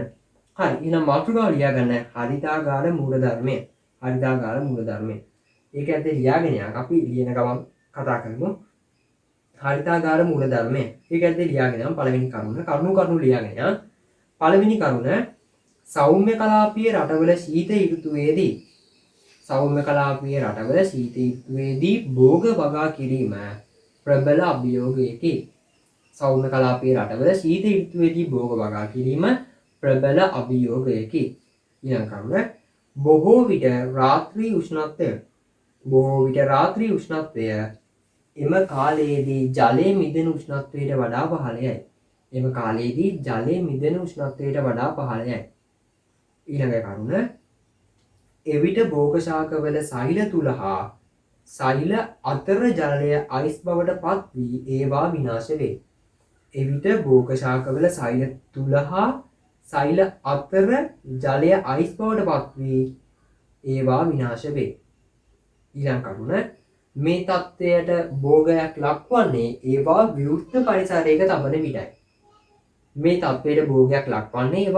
පරිසරයක තබන විටයි. ඊළඟ කරුණ නමුත් සංයුක්ත පරිසරයක් තුළ වගා කිරීමෙන් මේ තත්ත්වය වළක්වා ගත හැකිය. හරිද? හරිතාගාරයේ මූලධර්මය ගැන කියන්නේ අපි මේක දැනගන්න ඕනේ.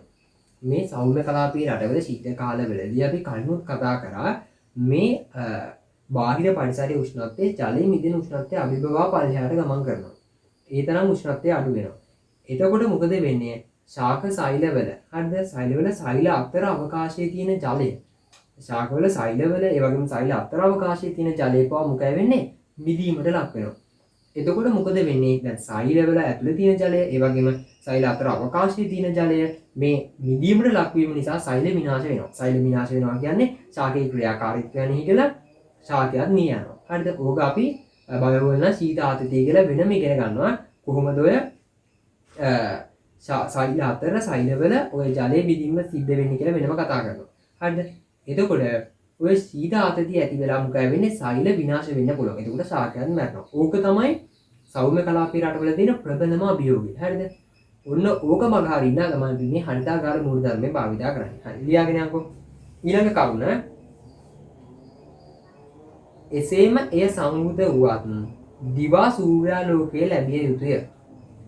එය සංවෘත වුවත් දිවා සූර්යාලෝකයේ ලැබිය යුතුය. මේ අනුව වීදුරු වලින් ආවරණය වූ කුටීරයක් ලෙස හරිතාගාරය සකස් කර තිබේ. එසේ මේ සංවෘතවත් දිවා සූර්යාලෝකයේ ලැබිය යුතුය. මේ අනුව වීදුරු වලින් ආවරණය වූ කුටීරයක් ලෙස හරිතාගාරය සකස් කර තිබේ. ඊළඟ කරුණ මෙවැනි ආවරණයක් තුළට දිවා කාලයේදී සූර්යාලෝකය ලැබේ. ඒවා ලැබෙන්නේ ශක්තියෙන් වැඩි කෙටි තරංග ආයාම ලෙසය. අහගන්නකෝ.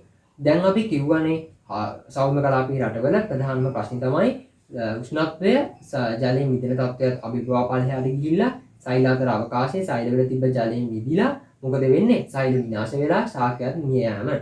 ඕක වළක්වා ගන්න ඒගොල්ලෝ කරේ ඒ ශාක ටික ශේෂ්ත්‍රයේ හිටවන්න නැතුව හරිතාගාරය ඇතුළේ ගෙනල්ලා හිටෙව්වා.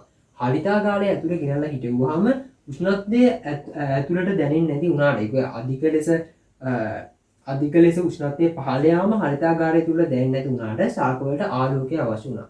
ඒ ආලෝකය ලබා ගන්න මේගොල්ලෝ කරේ හරිතාගාරය වීදුරු දහඩු වලින් හදපු එක. එතකොට දිවා කාලේදී හොඳට ආලෝකය ඇවිල්ලා ශාක වල ක්‍රියාකාරීත්වය සිද්ධ වෙන්න පුළුවන්. හරිද? ඔන්න ඔය සිස්ටම් එකට තමයි හරිතාගාරය හැදුවේ. ඔය සිස්ටම් එකට හදපු හරිතාගාරයේ තුල ඔය හරිතාගාරය තුල ඔය සිස්ටම් එකට හදන්න හේතු වෙච්ච මූල ධර්මය මෙන්න මේකයි. හරිද? අහගන්නකෝ. මේක අහගෙනම අපි ලියමු. හරිද? දැන් මෙහෙම මේ භෝග ටික මොකද උනේ? එළියේ තියන්න බෑ. ජලයේ මිදෙන මට්ටම අභිභවා ගිහිල්ලා සෛල මැරලා ශාකේ මැරෙනවා. ඒකින්ද මොකද කරේ? ශාකේ ගෑලා හිටවුවා හරිතාගාරය ඇතුලේ. හරිතාගාරයේ ඇතුලේ ගෑලා හිටවුවාම එළියේ සීතල ඇතුලට දැනෙන්නේ නැති එක ඇත්ත. හැබැයි භෝග වලට ආලෝකය අවශ්‍යයි. ඒ ආලෝකය ලබා ගන්න මොකද කරේ? හරිතාගාරයේ හැදුවා වීදුරු වලින්. එතකොට අවශ්‍ය ආලෝකය ලබා ගන්න පුළුවන්.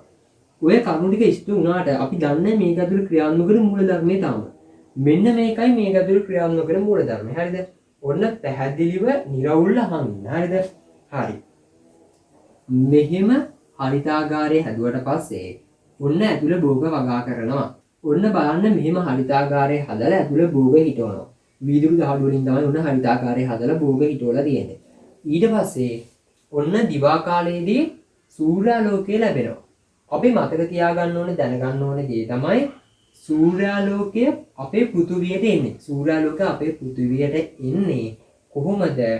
ශක්තියෙන් වැඩි කෙටි තරංගායාම විදිහට.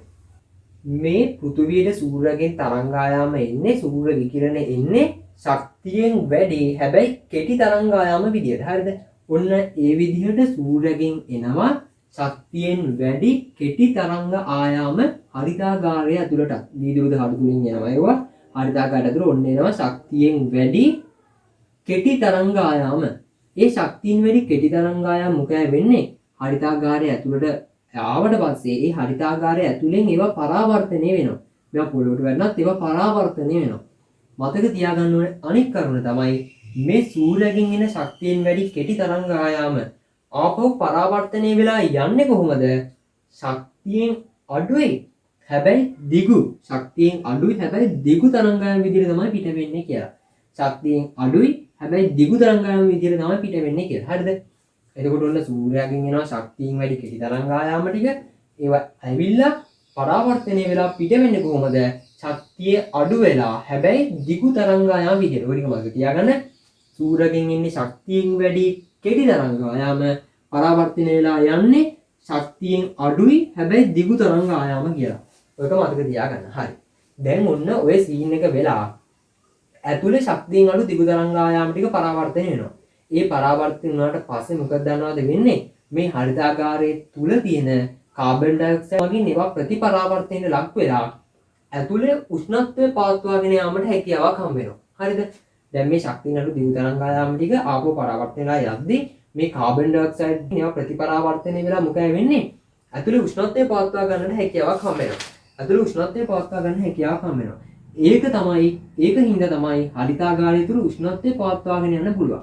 ඔන්න ඔය තියරියට තමයි අපි කියන්නේ හරිතාගාර මූලධර්මය කියලා. හරි. මේක ලියාගෙන යනකොට ලියලා අපි තව පාරක් ඔක පැහැදිලි කරගමු. ඔන්න අපි ලියලා නැවතුවේ මෙවැනි ආවරණයක් තුලට දිවා කාලයේදී සූර්යාලෝකය ලැබේ. ඒවා ලැබෙනුයේ ශක්තියෙන් වැඩි කෙටි තරංග ආයාම ලෙසය. ඊළඟ කරුණ ලියා ගන්න. එම තාප කිරණ හරිතාගාරයේ භූමි පෘෂ්ඨය මතට උරාගෙන ඉන් කොටසක් නැවතත් ශක්තියෙන් අඩු නැවතත් ශක්තියෙන් අඩු දිගු තරංගායාම ලෙස පරාවර්තනය කරයි. ශක්තියෙන් අඩු දිගු තරංගායාම ලෙස පරාවර්තනය කරයි. ඊළඟ කරුණ ලියා ගන්න. එලෙස පරාවර්තනය වන තාප කිරණ හරිතාගාරයේ වූ කාබන් ඩයොක්සයිඩ් මගින් නැවත හරිතාගාරයේ තුලටම ප්‍රතිපරාවර්තනයක් සිදු කරයි. එලෙස පරාවර්තනය වන තාප කිරණ හරිතාගාරයේ වූ කාබන් ඩයොක්සයිඩ් මගින් නැවත හරිතාගාරයේ තුලටම ප්‍රතිපරාවර්තනයක් සිදු කරයි. කලින් කියපු දෙයමයි ඔන්න අහගන්න. සූර්යයෙන් එනවා මොනවද? ඒවා ශක්තියෙන් වැඩි හැබැයි කෙටි. භූමි පෘෂ්ඨය මගින් පරාවර්තනය වෙනවා. ඒවා ශක්තියෙන් අඩුයි හැබැයි දිගුයි. ඒවා කාබන් ඩයොක්සයිඩ් මගින් ප්‍රතිපරාවර්තනය කරලා ඇතුළේ උෂ්ණත්වය රැක ගන්නවා. හරි. ඊළඟ කරුණ ලියා ගන්න. එනිසා හරිතාගාරයේ තුල තාපය රැඳවීම සිදුවේ. හරිද? හරි. ඊළඟ කරුණ ලියා ගන්න. එබැවින් බාහිර පරිසරයේ උෂ්ණත්වයේ ජලයේ මිදෙන උෂ්ණත්වයටත් වඩා පහළ බැසීමක් සිදුවද? එබැවින් බාහිර පරිසරයේ උෂ්ණත්වය ජලයේ මිදෙන උෂ්ණත්වයටත් වඩා පහළ බැසීමක් සිදු වුවද හරිතාගාරයේ තුල අභ්‍යන්තර උෂ්ණත්වයේ ඉහළ මට්ටමක පවත්වා ගනී. ඊළඟ කරුණ එබැවින් භෝගවලට හානියක් නොවී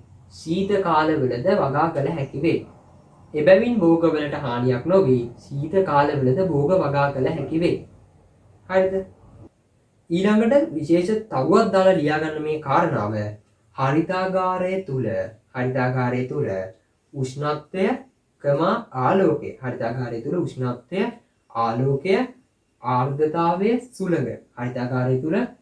උෂ්ණත්වය ආලෝකය ආර්ද්‍රතාවයේ සුළඟ වැනි සාධක හා කාබන් ඩයොක්සයිඩ් වැනි වායු සාන්ද්‍රණ පවා ස්වයංක්‍රීයව පාලනය කළ හැකි නිසා. ස්වයංක්‍රීයව පාලනය කළ හැකි නිසා. පරීක්ෂණාත්මක කටයුතු සඳහාද හරිතාගාර බහුලව භාවිතා වේ. පරීක්ෂණාත්මක කටයුතු සඳහාද හරිතාගාර බහුලව භාවිතා වේ. ඔන්න තව පාරක් අහගන්න හරිතාගාරයේ මූලධර්මය. අපි දන්නවා සූර්යගින්දන් ඉන්නේ කොහොමද? ශක්තියෙන් වැඩි හැබැයි කෙටි තරංගායම් ඉන්නේ. ඒ ඇවිල්ලා භූමි පෘෂ්ඨයේ වැදිලා පරාවර්තනය වෙන්නේ කොහොමද? ශක්තියෙන් අඩුයි හැබැයි දිගු තරංගායම් විදියට.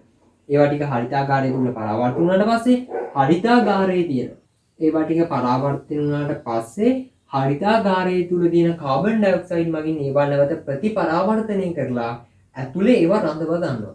ඒවා රඳව ගත්තට පස්සේ මොකද වෙන්නේ? ඇතුලේ උෂ්ණත්වය වැඩි වෙනවා. ඇතුලේ උෂ්ණත්වය වැඩි වෙනවා කියන්නේ අපිට හරිතාගාරය ස්ථාපිත කිරීමෙන් සිද්ධ වෙච්ච අරමුණ ඉෂ්ට වෙනවා. මොකක්ද අරමුණ? බාහිර පරිසරයේ උෂ්ණත්වය අඩු වුණාට ඇතුලේ උෂ්ණත්වය අඩු නොවි ශාක වලට ප්‍රශස්ත පරිදි පවත්වා ගන්න එක. අන්න ඒක පැහැදිලිවම දැන් ඉෂ්ට වෙනවා. ඕක තමයි හරිතාගාර මූලධර්මය. මහා ලොකු දෙයක් නැහැ. හරිතාගාර මූලධර්මය කියන්නේ ඔයාට මේ රූප සටහන මතක් වුණොත් හොඳටම ඇති. ඔයාට මේකෙන් ඔයාට අදාළ කරුණු ටික කියා ගන්න හැකියාවක් හම්බ වෙනවා. බලන්නකො ඔයා පැහැදිලිවම හරිතාගාරයක් ඇඳ ගන්නවා. ඔයා පැහැදිලිවම හරිතාගාරයක් ඇඳ ගන්නවා. ඒකේ බෝක ටික ඇඳ ගන්නවා. සූර්යයෙන් එනවා මොනවද කියලා දන්නවා. ඒවා ශක්තියෙන් වැඩි හැබැයි කෙටි. පරාවර්තනය වෙන්නේ කොහොමද? ශක්තියෙන් අඩුයි හැබැයි දිගුයි. ඒවා පරාවර්තනය වෙලා යද්දී මේක ඇතුළේ තියෙන කාබන් ඩයොක්සයිඩ් මගින්ම ප්‍රතිපරාවර්තනය කරලා ඇතුළේ උෂ්ණත්වය හඳුනා ගන්නවා. ඕකයි මූලධර්මය. ඊට අමතරව මතක තියාගන්න ඕන දේ තමයි හරිතාගාරය තුල මේ හරිතාගාර මූලධර්මයේ ක්‍රියාත්මක වෙන එක ඇත්ත. ඊට අමතරව හරිතාගාරය තුල සියලුම දේවල් ස්වයංක්‍රීයව පාලනය කිරීමේ හැකියාවක් තියෙනවා. ඔටෝමැටිකලි පද්ධති මගින් තමයි මේවා පාලනය වෙන්නේ. මේවා පාලනය වීම ගැන උෂ්ණත්වය, ආර්ද්‍රතාවය, සුළඟ ඔයගේ සියලුම සාධක ටික අපිට පුළුවන්කමක් හම්බ වෙනවා හරිතාගාර තුල ස්වයංක්‍රීයව පාලනය කරන්න. ඒකින්ද තමයි අපි අන්තිමට කියපු කරුණ මේවා පරීක්ෂණාත්මක කටයුතු සඳහා හරිතාගාර බහුලව භාවිතා වෙනවා. ඒක වෙනම කතාවක්. හරිද? දැන් ඔන්න එතකොට ඔයාට හරිතාගාර මූලධර්මයේ කියන එක ඔළුවට ගිහිල්ලා තියෙනවා. හරි. එහෙනම් දැන් අපි ලියපු නෝට් එක ගැටින් මේ රූප සටහන ඇඳ ගන්නකො. මේ රූප සටහන ඇඳ ගන්න. මේක ඇඳ හරිතාගාරය ඇඳ බොහෝ ටික ඇඳ ශක්තියෙන් වැඩි හැබැයි කෙටි. ශක්තියෙන් අඩුයි හැබැයි දිගුයි. කාබන් ඩයොක්සයිඩ් ජලය. මේක ඇඳ ගන්න. ඊට පස්සේ අනුමාත්‍රිකාවල් ලියා ගන්න. නිවර්තන කලාපීය රටවල හරිතාගාර. නිවර්තන කලාපීය රටවල හරිතාගාර. ඒක ඇත්තේ ලියන්නේ හරිතාගාර ඇති වූයේ සෞම්‍ය කලාපීය රටවල වුවද හරිතාගාර ඇති වූයේ සෞම්‍ය කලාපීය රටවල වුවද පසුව විවිධ අවශ්‍යතා මත නිවර්තන හා උපනිවර්තන රටවල ව්‍යාප්ත විය. පසුව විවිධ අවශ්‍යතා මත නිවර්තන හා උපනිවර්තන රටවල ව්‍යාප්ත විය. හරිද? හරි. මෙහෙමයි. හරිතාගාර සෞම්‍ය කලාපීය රටවලට ආව බව ඇත්ත. හැබැයි ඒවත් නිවර්තන කලාපීය රටවලට ඒ වගේ උපනිවර්තන රටවලට හරිතාගාර ආවා. හැබැයි ඒවා මේ ස්ට්‍රක්චර් එකටම හදන්න බෑ. අර පොලිතින් මම පහතරට හැදුවා වගේ හරිතාගාරත් නිවර්තන උපනිවර්තන කලාව වලට වෙනම විදියක අතුරු උෂ්ණත්වය අඩු වෙන විදියකට ටෙක්නික් විදියට තමයි හදන්නේ. ඒක හදන හැටි මහා ලොකුට නැහැ අපිට. හැබැයි මේක දැනගන්න ඕනේ මේක මෙහෙම එකක් තියෙනවා කියලා දැනගන්න ඕනේ. හින්දා අපි මේ කරුණු ටික ලියාගෙන යනවා. හරිද? ඊට පස්සේ මාතෘකාව ලියා ගන්න. ඒක නිවර්තන උපනිවර්තන කලාපීය රටවලට හදන හැටි පොඩි විස්තරයක් තියෙනවා. අපි ඒක ලියා ගමු. කියක් දැති ආකාර හරිතාගාරය. කියක් දැති ආකාර හරිතාගාරය කියලා ලියා ගන්න. හරි. අනුමාත්‍රිකාව ලියා ගන්න. කියක් දැති ආකාර හරිතාගාර කියලා. හරි. ඒක ඇත්තේ ලියාගෙන යන්. ඊට පස්සේ අපි විස්තර කරගමු. පළවෙනි තරුව දාලා ලියා ගන්න. කියක් දැති ආකාර හරිතාගාර කියලා ලියලා ඒක ඇත්තේ ලියාගෙන යන් කරුණු මෙම හරිතාගාරයේ ප්‍රධානතම වාසිය වනුයේ පංකාවක් මගින් හරිතාගාරය තුළට ඇතුල් කරන වාතය ඇතුළත තාපය ලබාගෙන උණුසුම් වීම නිසා රූපේ දැක්වෙන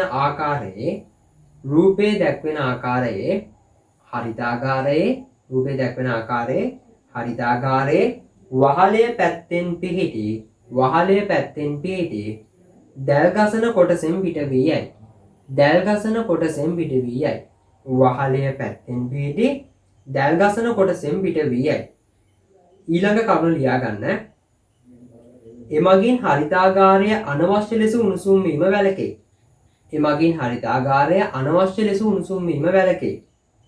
මෙලෙස උණුසුම් වාතය පිටවීම සඳහා මෙලෙස උණුසුම් වාතය පිටවීම සඳහා වහලය සකස් වී ඇත්තේ උණුසුම් වාතය පිටවීම සඳහා වහලය සකස් වී ඇත්තේ කියක් දැති ආකාරයෙන් නිසා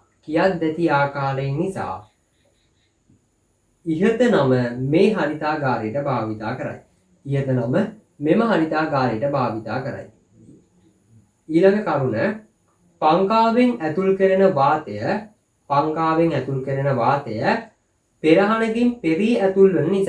පෙරහනකින් පෙරී ඇතුල් වන නිසා රෝග කාරකයෙන් ඇතුල්වීම වළකන. තවද වහලේ සිදුරු වලින් අකණ්ඩව පිටතට වායු ප්‍රවාහයක් ගලන බැවින් එයින්ද රෝග කාරකයින්ට ඇතුල්වීමේ අවස්ථාව නොලැබේ. තවද වහලේ සිදුරු වලින් අකණ්ඩව පිටතට වායු ප්‍රවාහයක් ගලන බැවින් එයින්ද රෝග කාරකයින්ට ඇතුල්වීමේ අවස්ථාව නොලැබේ. ඊළඟ කරුණ ලියා ගන්න. සමහර විට උෂ්ණත්ව සංවේදී ව්‍යුහයන් මෙවැනි හරිතාගාර තුළ භාවිතා වන අතර මෙම හරිතාගාර තුළ භාවිතා වන අතර එමගින් උෂ්ණත්වය අනවශ්‍ය ලෙස වැඩි වන විට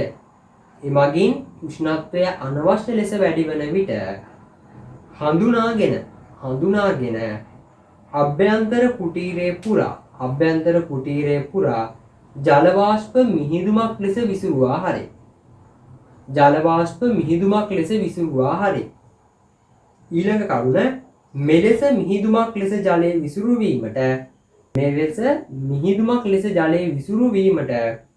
කුටීරය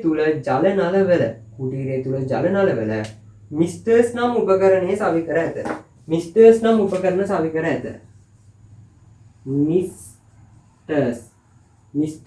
උපකරණය සවි කර ඇත. හරි. අපි මේ කියත් ඇති ආකාර හරිතාගාර ගැන කතා කරද්දී මෙහෙම එකක් තියෙනවා. බලන්නකෝ අපි අර්ධ ස්ථිර ප්‍රචාරක ව්‍යුහ යටතේ පොලිතීන් උමං කුටීරය ගැන කතා කරද්දී පොලිතීන් උමං කුටීරය පහත් රටට වෙන්වන විදියට හැදුවා වගේ හරිතාගාරයත් සෞම්‍ය කලාපයේ රටවලින් පිටතව මේ අපි වගේ උපනිවර්තන රටවලට මේ හරිතාගාරයේ එද්දී සුළු වෙනස්කම් ටිකක් වෙනවා. ඒ වෙනස්කම් ටික තමයි අපේ පරිසරයට ගැළපෙන විදිහට ඇතුලේ උෂ්ණත්වය වැඩි වෙන්නේ නැති විදිහට උපක්‍රම ඒක ක්‍රම දාලා මේ හරිතාගාරය නිර්මාණය කරලා තියෙනවා. ඒකට තමයි මේ කියද්දී ආකාර හරිතාගාරය කියන්නේ. අපි දැන් නෝට් එක ලියලා තියෙන්නේ. ඔන්න නෝට් එක පැහැදිලි කිරීම. හරිද? කියද්දී ආකාර හරිතාගාරය කියන්නේ සාමාන්‍ය හරිතාගාරයක පොඩි වෙනස්කම් කරලා හදපු එකක්. මේ තියෙන්නේ ඒකේ ආකෘතියක්. හරිද? හිතන්නකෝ මේ හරිතාගාරය මේ කියද්දී ආකාර හරිතාගාරයක්. මේ හරිතාගාරයේ වෙන්නේ මෙහෙමයි. මේ කියද්දී ආකාර හරිතාගාරවල තියෙන විශේෂත්වය තමයි මේ පිටත වාතය පංකා මගින් ඇදලා ඇතුළට ගන්නවා. ඇතුළට අරගත්තට පස්සේ මොකද වෙන්නේ? ඇතුළේ උෂ්ණත්වය අඩු කිරීම තමයි ඒකේ අරමුණ. ඊට පස්සේ ඒ එන්න ඇතුළට ඇදලා ගන්න වාතය ටික ඇතුළේ උෂ්ණත්වය උඩාගෙන ඒවා පිට වෙන්න හදලා තියෙනවා මේ විදිහට කියද්දී ආකාරයේ වහලයක්. මෙහෙම පිට වෙනවා. ඒතුළු මොකද වෙන්නේ? පංකාවේ මෙහෙම සිසිල් වාතය ඇදගෙන ඇතුළේ තියෙන රස්නේ උඩාගෙන මේ තියෙන කියද්දී ආකාර වහලෙන් පිට වෙලා යනවා. ඕක තමයි උපක්‍රමය උපනිවර්තන කලාපීය රටවල හරිතාගාරයේදී දාපු. හරිද? ওই විදිහට තමයි කරන්නේ. දැන් ඕක කියද්දී වාට ගැටලුවක් මතුවෙනවා. මොකද්ද? මේ පැත්තෙන් වාතය ඇදලා අරගෙන මේ පැත්තෙන් වාතය පිට වෙනවා උණුසුම් වාතය අරගෙන මේ පැත්තෙන් එන වාතය ඇතුළේ රස්නේ අරගෙන උණුසුම් වෙලා මේ කියද්දී ආකාර වහලෙන් පිට වෙනවා. මොකද්ද වාට එන්න ඕන ප්‍රශ්නේ? ඔයා හරිතාගාරයේ අයිතිකාරය විදිහට හිතලා බැලුවොත් හරිතාගාරයේ බලන පරිපාලකයා විදිහට ඔයා හිතලා බැලුවොත් ඔයාලට පේනවා මේකේ ලොකු ගැටලුවක් තියෙනවා. මොකද්ද? මේ පැත්තෙන් එන වාතයේ කෘමි පරිබෝධකයෙන් ශාක වලට හානි කරන විවිධ ද්‍රව්‍ය අඩංගු වුණොත් ශාක වලට හානියක් වෙනව නේද? ඒ වගේම මෙතන මේ හදලා තියෙන කියද්දී ආකාරයේ වාතය පිට වෙන්න තියෙන මේ කවුළුවෙන් කෘමි පරිබෝධකයින්ට ඇතුළට එන්න පුළුවන් නේද? විවිධ ශාක වලට හානි කරන ද්‍රව්‍ය වලට ඇතුළට එන්න පුළුවන් නේද කියලා හිතෙන්න ඕනේ. ඔව් ඒක ඇත්ත. ඒවත් වළක්වා ගනිමින් තමයි මේ විදිහට හදලා තියෙන්නේ. කොහොමද ඒවා වළක්වලා තියෙන්නේ? මෙහින් එන වාතය ටික මෙතනින් පෙරලා ගන්න. මෙතනින් කුමි ප්‍රතිරෝධී දය මෙතනින් පෙරහනකින් පෙරලා ගන්න. මෙහින් එන වාතය ටික මෙතනින් පෙරහනකින් පෙරලා ගන්න. ඒ වගේම මෙතනින් කුමි පරිබෝධකයන්ට එන්න විදිහක් නැහැ. ඇයි දන්නවද? දැන් බලන්නකො මෙහෙන් අඛණ්ඩව වායු ප්‍රවාහයක් ඇතුළට ඇදලා ගන්නවා. ඒ ඇදලා ගන්න එක ඇතුළේ තියෙන උෂ්ණත්වය උරාගෙන මෙහිනුත් අඛණ්ඩ වායු ධාරාවක් විදිහට පිට වෙන්නේ එළියටමයි. පිට වෙන්නේ එළියටමයි. මේ අඛණ්ඩ වායු ප්‍රවාහයක් ලෙස මෙහෙම එළියට පිට වෙද්දී කිසිම අවස්ථාවක් නැහැ කුමි පරිබෝධකයකට අනිත් පැත්තට මේක ඇතුළට එන්න. අඛණ්ඩව ප්‍රවාහයක් ලෙස පිටවන හින්දා ඇතුළට කුමි පරිබෝධකය එන්නේ නැහැ. ඒ අනුව අපිට කියන්න පුළුවන් කියද්දී ආකාරයේ ව්‍යුහය නිවර්තන උපනිවර්තන කලාපී රටවලට ඉතාමත් ගැළපෙන විදිහට ඇතුලේ උෂ්ණත්වය වැඩි වෙන්නේ නැති විදිහට මේ ටෙක්නික් දෙක භාවිතා කරලා පැහැදිලිවම හදලා තියෙනවා කියලා කියන්න පුළුවන්. ඔන්න කියද්දී ආකාර හරිතාකාර. හරිම සරල දෙයක්. මේ රූපේ ඇඳ ගන්න ගැටින් අපි කියද්දී ආකාර හරිතාකාර කියලා මේ රූපේ අටින් ඇඳ ගන්න. කොටස් නම් කිරීමක් අවශ්‍ය වෙන්නේ නැහැ. මේ රූපය ඇඳ ගන්න. ඔයා මතක තියාගන්න කියද්දී ආකාර හරිතාකාර භාවිතා කරන්නේ නිවර්තන උපනිවර්තන කලාපී රටවල. ඒ මොකටද? ඇතුලේ උෂ්ණත්වයේ සාපේක්ෂව අඩුව තියාගන්න. ඒකට භාවිතා කරන ටෙක්නික් දෙක මොකක්ද? මේ පැත්තෙන් ඇදලා ගන්නවා සිල් වාතය, රත් වෙච්ච වාතය කියද්දී ආකාර වහලෙන් අකණ්ඩව ප්‍රවාහයක් ලෙස පිට කරලා දානවා. ඔය කරුණු ටික මතක තියාගත්තොත් ඇති කියද්දී ආකාර හරිතාකාර වල. ඔන්න අපේ ස්ථිර ප්‍රචාරක ව්‍යුහය යටතේ හරිතාගාර භාවිතේ හරිතාගාර තුල භෝගවගාවේ වාසි ගැන කතා කරන්න යන්නේ. වාසි 9ක් විතර තියෙනවා. මේක මතක තියාගන්න ඕනේ. රචනා ප්‍රශ්නික ඇහුවොත් ලස්සනට ලියන්න පුළුවන් වෙන මට්ටමකට. ඒකින් හොඳට අවධානයෙන් අහගන්න. අපි මේක කතාවක් වගේ මතක තියාගන්න. මේක අනිවාර්යෙන් ඔයාලට පුළුවන්. මම මේ කියන කතාවේ ඇතුළත මේ මොහොතේ ඉන්න. ඔයා මේ මොහොතේ මේ කතාවට හොඳට සමන් දෙන්න. මේ කතාව ඔළුවේ චිත්‍ර රූපම වගන්න. ඔයාට පුළුවන් කියන මානසිකත්වයේ මේක අහන් ඉන්න. මේක කොහොම හරි මතක තියාගන්නවා. මේ හරිතාගාරතෝද භෝගවගාවේ වාසි ටික ඔළුවට මේ මොහොතේ දාගන්න වාය කියන අරමුණින් මේ කතාව අහන් ඉන්න. මේ කතාව ඔයාගේ ඔළුවට දාගෙන ඔයාගේම දෙයක් බවට පරිවර්තනය කරගන්න. එතකොට තමයි ඔළුවට යන්නේ. නැත්නම් ඔයා නිකන් වෙන මානසිකත්වයකින් මේක බලන් හිටියා කියලා මේක ඔයාගේ ඔළුවට යන්නේ නැහැ. හරිද? ඔයා ඒ පුළුවන් කියන මානසිකත්වයෙන් මේක දිහා බලන් ඉන්න. සහ මේ කියන දේවල් ඔළුවේ මවා ගන්න. හරි. ඔන්න අපි යන්නේ හරිතාගාර තුල භෝගවගාවේ වාසි ගැන කතා කරන්න. හරි. එහෙනම් අපි අර රූපය ඇඳගත්තට පසුව යටි ලියා ගන්න මාතෘකාවක් ලස්සනට. හරිතාගාර තුල භෝගවගාවේ වාසි කියලා. හරිතාගාර තුල භෝගවගාවේ වාසි මාතෘකාව ලියා ගන්න. හරිද? හරි. ඔන්න බලන්න මේ අපි කතාවක් වගේ මතක තියාගන්නකෝ. ඔන්න මෙහෙමයි වෙන්නේ. ඔන්න දැන් ඔයා ගොවියෙක් කියලා හිතා ගන්න. ඔන්න එතකොට දැන් ඔයා වගා කරන්නයි මේ යන්නේ. හරිද? ඔයා දැන් යන්නේ වගා කරන්න. ඔන්න ඔයාට chance එකක් හම්බ වෙනවා. ඔයාට chance එකක් හම්බ වෙනවා. ඔයාට කහවුරු ඉන්නේ කියලා ඉවර වෙලා ඔයාට පොඩි වගා භූමි දෙකක් පෙන්නලා කියනවා මේ දෙකෙන් එකක් තෝරගෙන මේකක වගා කටයුතු කරගෙන යන්න කියලා දිගටම. ඔයා යනවා. හරිද? ඔයා ගිහින් ඉවර වෙලා ඔන්න දැන් එයා එකන් යනවා. එකන් ගිහිල්ලා ඔයාට පෙන්නනවා මොකද්ද? අක්කර ගානක් වගා කරලා තියෙන භූමියකුයි සාමාන්‍ය ශේෂ්ත්‍රයක අක්කර ගානක් වගා කරලා තියෙන භූමියකුයි ලස්සනට ලොකුවට හරියට නඩත්තු කරන මහා පරිමාණයේ ලස්සන හරිතාගාරකුයි ඔයාට පෙන්නනවා. පෙන්නලා ඔයාට කියනවා ඔයා මේ දෙකෙන් එකක් තෝරගන්න. ඔයා එක්ක ශේෂ්ත්‍රය තෝරගන්න නැත්නම් හරිතාගාරය තෝරගන්න. ওই දෙකෙන් ඔයා ඉල්ලන එක දෙනවා ඔයාට වගා කටයුතු කරගෙන යන්න කියලා. ඔන්න දැන් ඔයා තීරණය කරන්න යන්නේ. ඔයාගෙම හිතලා බලන්න ඔයා තෝරගන්නේ මේ අක්කර ගානක මේ ශේෂ්ත්‍රයද නැත්නම් මේ නවීන විදියට හදලා තියෙන සියලුම දේවල් ස්වයංක්‍රීයව පාලනය වන මේ හරිතාගාරයද? ඔයාම හිතලා බලන්න. ඔයා තෝරගන්නේ අනිවාර්යෙන් හරිතාගාරය. ඔයා තෝරගත්තේ හරිතාගාරය. හරිද? ඔන්න ඒකෙන්ම අපිට හරිතාගාරය තුල භෝගවගාවේ වාසිය අහු වෙනවා. මොකක්ද දන්නවද වාසිය? ඔයා නව පරම්පරාවේ කෙනෙක්. ඒ කියන්නේ නව පරම්පරාවේ අය වඩාත්ම කැමති මේ හරිතාගාරය වගේ සිදු කරන භෝගවගාවලට. ඒ කිව්වේ හරිතාගාර තුල භෝගවගාවේ එක වාසියක් තමයි නව පරම්පරාවේ අය වැඩි රුචිකත්වයක් දක්වනවා මේ හරිතාගාර තුල භෝගවගාව සිද්ධ කරන්න.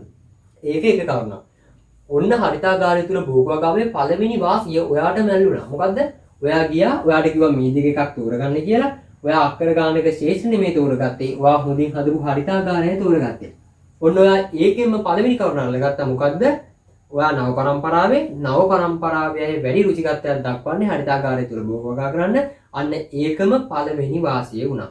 හරිතාගාරය තුල භෝගවගා. මේ තියෙන්නේ නව පරම්පරාවේ අය කැමති මේ හරිතාගාරය තුල භෝගවගා ගන්න. ඔන්න ඔයාගෙන් ඔයා පළවෙනි වාසිය ගත්තා. පැහැදිලිනේ?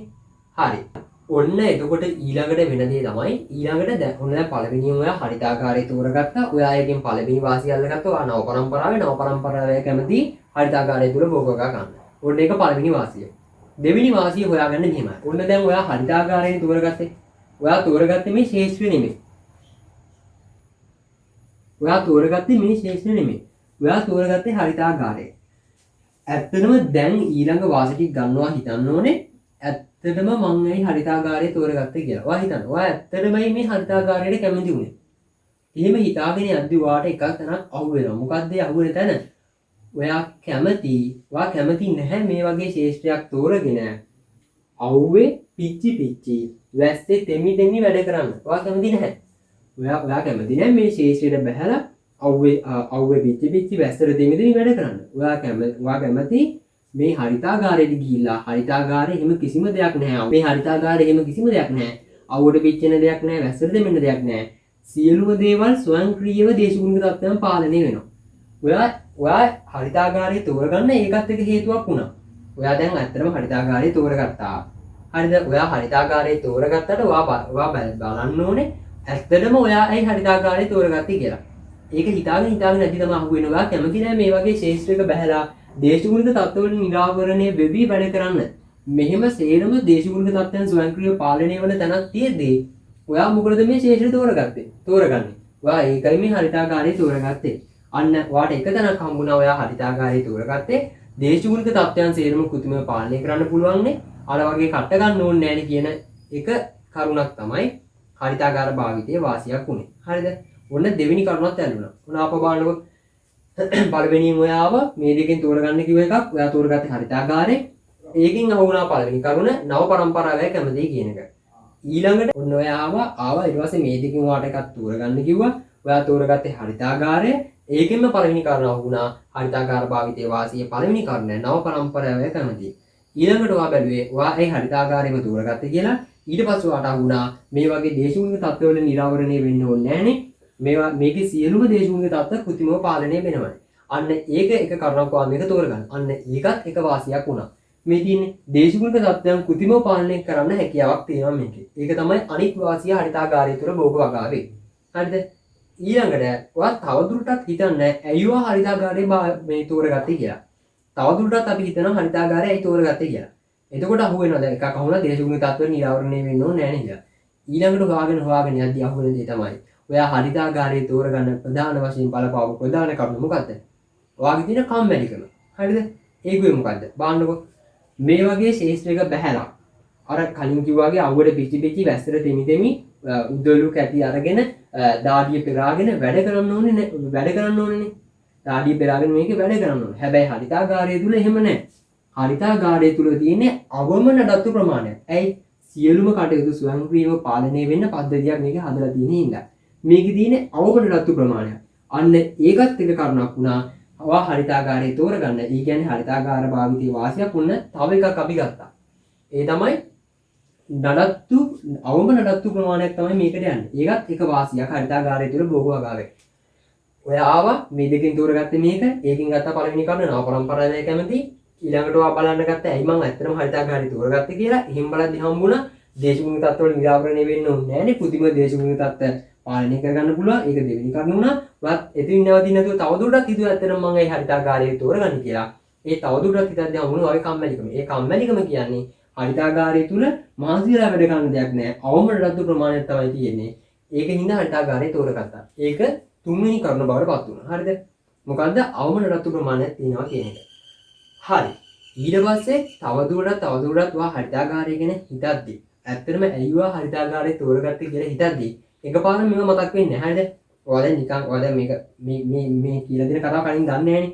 ඔයාට ඇත්තටම නිකම්ම හිතෙන්නේ නැහැ ඇත්තටම මේ කරුණ ටික මට එයිද කියලා.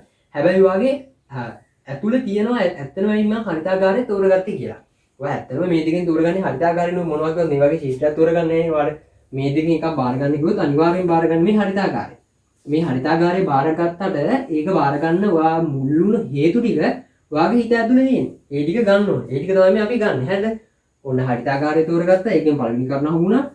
ඊට පස්සේ දෙවෙනි කරුණ දේශගුණික තත්ත්ව කෘත්‍රිමව පාලනය කරගන්න පුළුවන්. ඊළඟට තුන්වෙනි කොයි කම්මැලිකම ඒකේ අවම නඩත්තු ප්‍රමාණයක් තියෙන. ඊළඟට තවදුරටත් බලාගෙන නැද්දී අයියා අපි මේ හරිතාගාරය තෝරගත්තේ කියලා. අපිට අහු වෙන අනෙක් පොයින්ට් එක මොකද්ද? ඔයා කැමති පොඩ්ඩක් මොඩිෆයි වෙන්න. ඒක දැන් හැමෝම මොඩිෆයි වෙනවනේ. ඒ විදිහට ඕගොල්ලොත් කැමති ඇග්‍රිකල්චර් පැත්තෙනුත් මොඩිෆයි වෙන්න. ඒ කියන්නේ ජානමය වශයෙන් මොඩිෆයි කරපු, ජෙනෙටික් ඉම්ප්‍රූව්මන්ට් කරපු, ජානමය වශයෙන් වැඩි දියුණු කරපු භෝග වගා කරනවා කැමති. අන්න ඒ පැලවලට කොහොමත් බෑ මේ වගේ සාමාන්‍ය ශේෂ්ත්‍රයක හිටවුවාම ඒ වගේ ජානමය වශයෙන් වැඩි දියුණු කරපු භෝගවලට කොහොමදත් දරා ගැනීමේ හැකියාවක් අඩුයි. මේ වගේ ශේෂ්ත්‍රයක ඒවා හිටවන්න බෑ. ඒකින්ද ඒ ජානමය වශයෙන් වැඩි දියුණු කරපු භෝග අනිවාර්යයෙන්ම හිටවන්න වෙන්නේ මේ හරිතාගාරය තුල. බලන්න. එතකොට හතරවෙනි කරුණත් ඔයාගෙන්මයි ගත්තේ. ඔයා පළවෙනි මේ දෙකෙන් එකක් තෝරගත්තා, මේක තෝරගත්තේ. අයිවා මේක තෝරගත්තේ කියලා නව පරම්පරාවයි කියලා පළවෙනි කරුණ හම්බුණා. ඊට පස්සේ ඇත්තටමයි හරිතාගාරය තෝරගත්තේ කියලා බලන්න ගියාම ඔයා හිතාගෙන නැතුවට හම්බුණා. මොකද්ද දේශගුණික තත්ත්ව කෘත්‍රිමව පාලනය වෙනවනේ මේක ඕනේ මේක තෝරගන්නවා කියලා හිතුවා. ඒ වගේම තවදුරටත් තෝරගන්න නැති මේකේ අවම රතු ප්‍රමාණයක් තියෙනවා කම්මැලිකම හින්දා මේ අවම රතු ප්‍රමාණය අපි තෝරගත්තා. අවම රතු ප්‍රමාණයක් තියෙන එක තෝරගත්තා. ඒකෙන් තුන්වෙනි කරුණ හරි ගියා. හතරවෙනි කරුණ හිතාදී හම්බුනේ දේ තමයි ඔයා මොඩිෆයි වෙන්න කැමති, ඔයා පොස්ට් වෙන්න කැමති. ඒකින්ද ජාන්මය වශයෙන් වැඩි දියුණු කරපු භෝග තමයි ඔයා මේකේ හිටවන්නේ. ඒ වගේම තවදුරටත් හිතාගෙන නැති ඒහා සම්බන්ධම කරුණක් ඔයාගෙන් මතක් වෙන්න ඕනේ. ජානමය වශයෙන් වැඩි දියුණු කරපු භෝග ඒකේ පොස්ට් මොඩිෆයි භෝග විතරක් නෙමෙයි වෙනත් රටවලට ආවේනික භෝග. ඒකේ විවිධ පරිසරවල තියෙන භෝග තමන්ගේ තියෙන පරිසර තත්ත්වයට වගා කරන්න ඔයා කැමති. ඔයාගේ හිතාගෙන හම්බෙන අනිත් කරුණ තමයි විවිධ පරිසරවල තියෙන භෝග අපි කැමති අපේ පරිසරවල ගෙනල්ලා හිටවන්න. අන්න ඒකින්දත් හරිතාගාරය තෝරගන්න පුළුවන්. ඒ ඇයි විවිධ පරිසරවල තියෙන භෝග අපිට පුළුවන් හරිතාගාරය තුල ගෙනල්ලා අවශ්‍ය සියලුම තත්ත්ව කෘත්‍රිමව ලබා දීලා ශාකයේ අවශ්‍ය පරිදි වර්ධනය කරව ගන්න. අන්න ඒකෙන් අපිට පස්වෙනි කරුණත් ගලාගෙන එනවා. බලන්නකෝ දැන් ඔයාගෙන්ම මේ කරුණු ටික අපි අරගෙන යන්නේ. පළවෙනියෙන්ම මේක තෝරගත්තේයි නව පරම්පරාවේ හින්දා. පළවෙනියෙන්ම මේක තෝරගත්තේයි ශේෂ්ත්‍ර අතල්ලා දාලා ඔයා නව පරම්පරාවේ හින්දා. ඊට පස්සේ අපි හොයාගෙන ගියා ඇත්තටම අයුවා හරිතාගාරය තෝරගත්තේ කියලා. ඊට පස්සේ අහුවෙච්ච කාරණාව තමයි දේශගුණික තත්ත්වවල නිරාවරණය වෙන්න ඕනේ කෘත්‍රිමව පාලනය වෙන හින්දා දේශගුණික තත්ත්ව අන්න ඒකත් එක කාරණාවක් වුණා. ඊට පස්සේ තවදුරටත් හොයාගෙන ගියා අයුවා හරිතාගාරය තෝරගත්තේ කියලා බලන්න. ඊට පස්සේ හම්බෙච්ච දේ තමයි මේකේ අවම රතු ප්‍රමාණයක් තියෙන්නේ අන්න ඒකින්ද මම මේක තෝරගත්තා කියලා.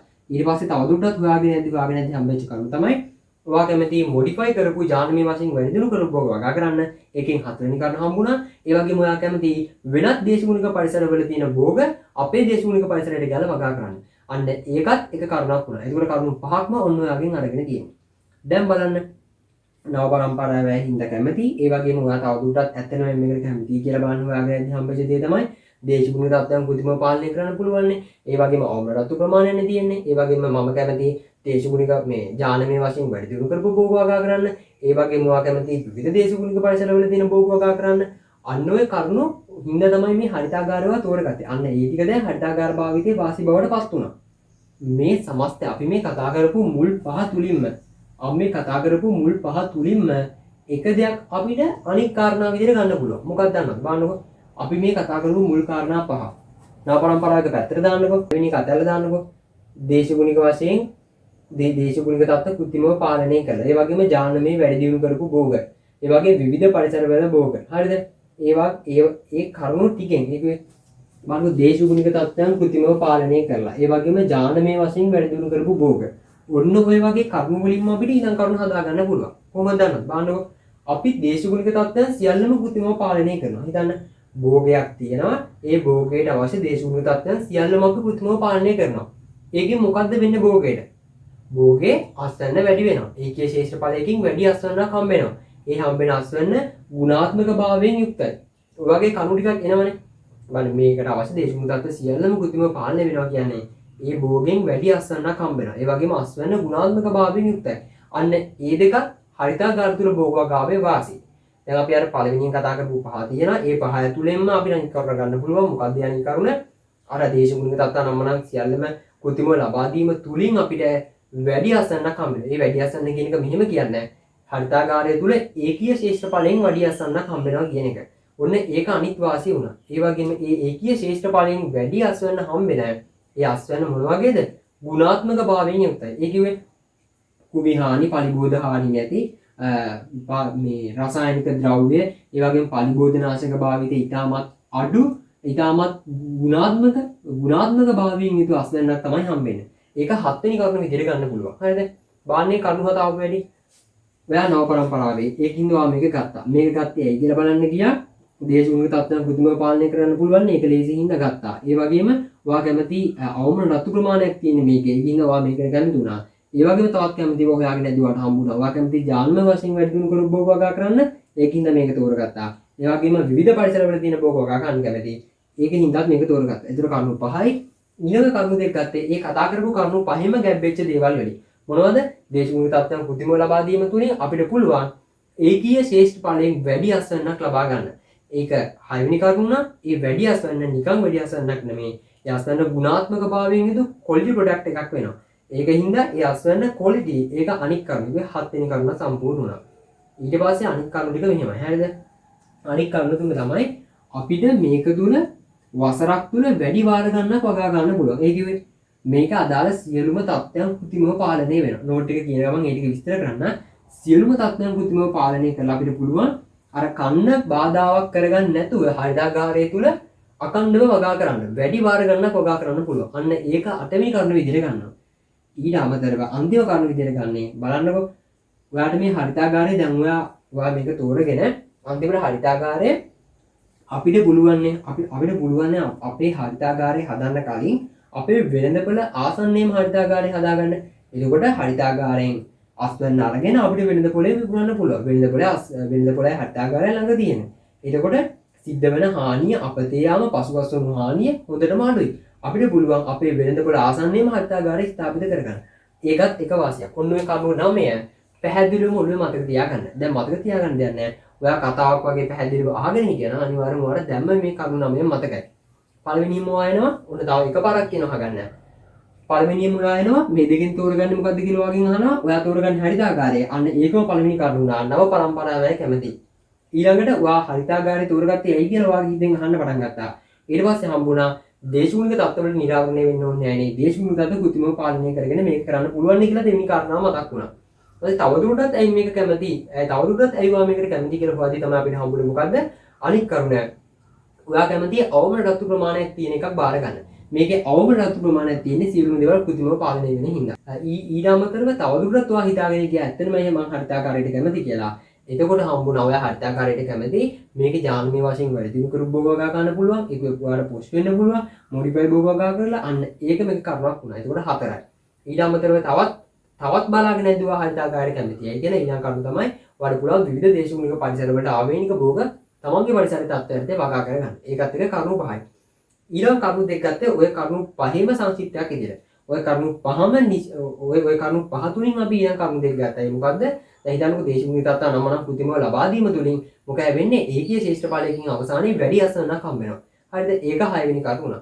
ඒකීය ශේෂ්ඨඵලයෙන් වැඩි අසන්නක් හම්බවීම 6 වෙනි කරුණ. ඒ හම්බෙන අස්වැන්න නිකන් අස්වැන්නක් නෙමෙයි. ගුණාත්මක භාවයෙන් යුතු අස්වැන්නක්. ඒකින්ද 7 වෙනි කරුණක් කරන්න බැහැ. ගුණාත්මක භාවයෙන් යුතු අස්වැන්නක්.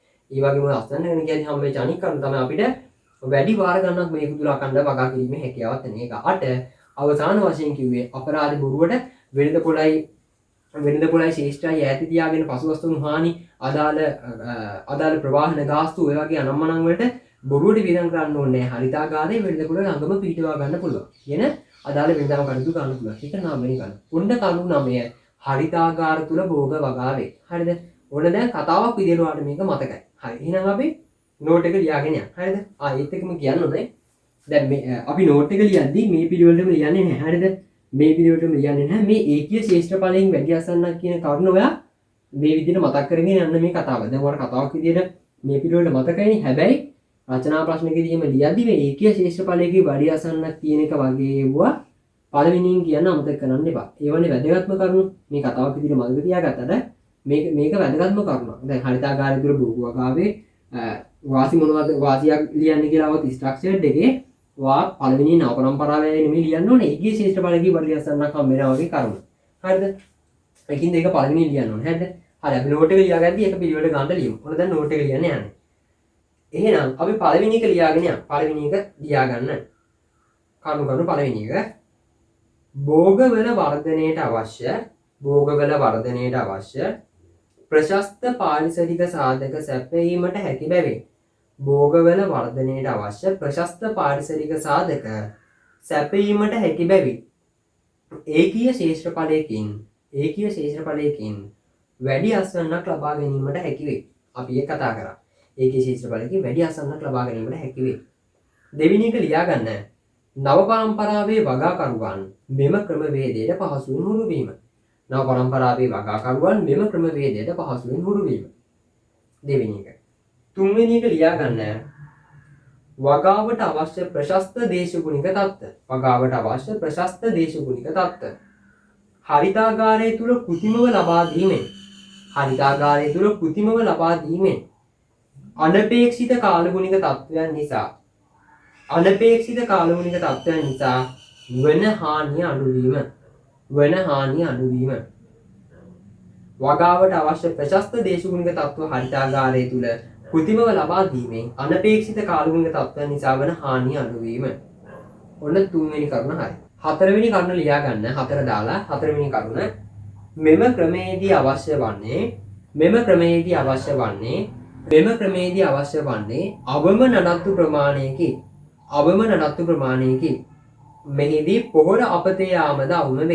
මෙහිදී පොහොර අපතේ යාමද අවම වේ. එනිසා උපරිම කාර්යක්ෂමතාවයකින් ශාක වගා කළ හැකි වේ.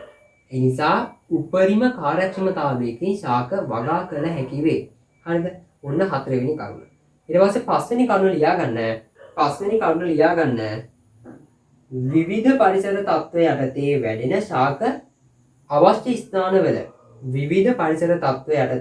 ශාක අවශ්‍ය ස්ථානවල ඇලයිරක් ප්‍රදේශවල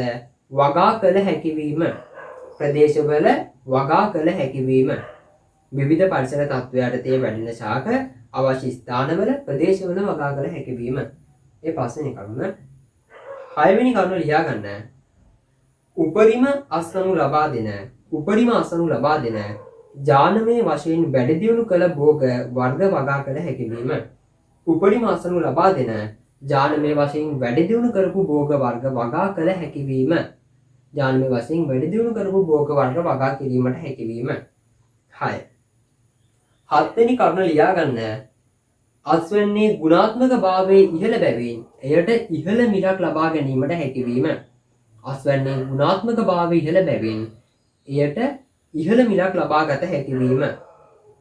හත්වෙනි කරුණ. අටවෙනි කරුණ ලියා ගන්න. වසරක් තුර වාර වැඩි ගණනක් වගා කළ හැකි නිසා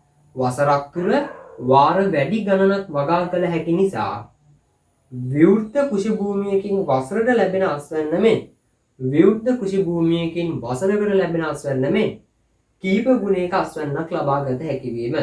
කීප ගුණයක අස්වැන්නක් ලබා ගැනීමට හැකිවීම. හරි. අන්තිම කරුණ ලියා ගන්න 9 දාලා හරිතාගාරය වෙළඳපොළට ආසන්නයේ පිහිටුවා ගත හැකිවීම මගින්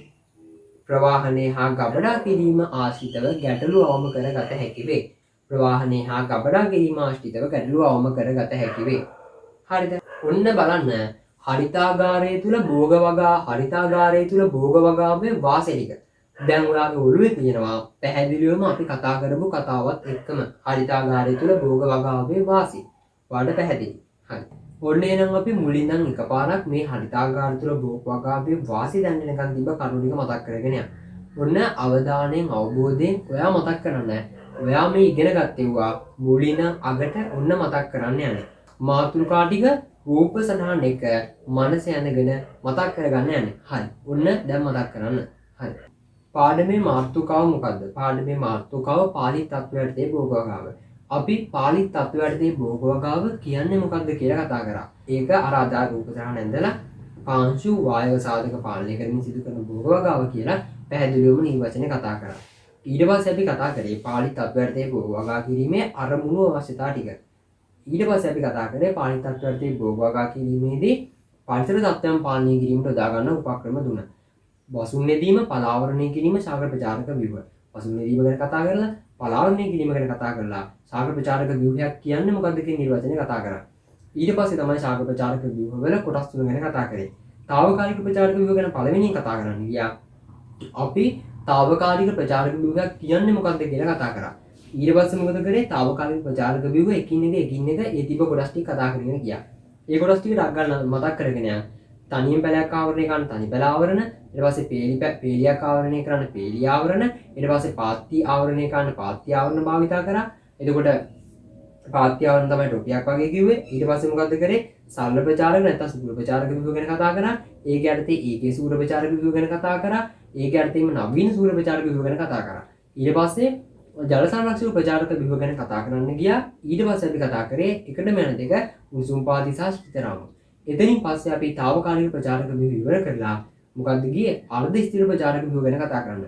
අර්ධ ස්ථිර ප්‍රචාරක ව්‍යුහයක් කියන්නේ මොකද්ද කියලා කතා කරලා පළවෙනිම අර්ධ ස්ථිර ප්‍රචාරක ව්‍යුහයේ පොලිතින් උමං කුටීර ගැන කතා කරා. මේ පොලිතින් උමං කුටීරයක් පහතරන්නට හදන්නේ කොහොමද? සහ පොලිතින් උමං කුටීරවල භාවිත මොනවද කියලා අපි කතා කරා. ඊට පස්සේ ලැබ් නිවස ගැන කතා කරන්න ගියා. ඒ යටතේ තමයි තිබ්බේ ලණු ගෘහ, දැල් ගෘහ සහ ලීපටි ගෘහ. මේ එක එකක් ගැන වෙන වෙනම කතා කරලා අවසානම කොටසට ගියා. ඒ තමයි ස්ථිර ප්‍රචාරක ව්‍යුහ වලට. ස්ථිර ප්‍රචාරක ව්‍යුහයක් කියන්නේ මොකක්ද කියලා කතා කරලා හරිතාගාරවල ඉතිහාසය කෙටියෙන් කතා කරලා ඊට පස්සේ අපි ගියේ හරිතාගාර මූලධර්මය ගැන කතා කරන්න. මේ මූලධර්මයේ රූප සරහනක් ගැන කතා කරලා අවසානයේදී අපි කතා කරේ හරිතාගාර භාවිතයේ වාසි ටික. ඒ වාසි ටික මේ කතාව ඇසුරුන් දැන් ඔයාලට මතකයි. හරිද? හරි. ඊට පස්සේ අපිට යන්න තියෙන්නේ ඊට පස්සේ මාතෘකාව ලියා ගන්න හිනම් ඊට පස්සේ මාතෘකාව ලියා ගන්න භෝග වගාවේදී මෙම ව්‍යුහ තෝරා ගැනීමේදී සැලකිලිමත් විය යුතු කරුණු කියලා. භෝග වගාවේදී මෙම ව්‍යුහ තෝරා ගැනීමේදී සැලකිලිමත් විය යුතු කරුණු. ඒකේ මොනවද?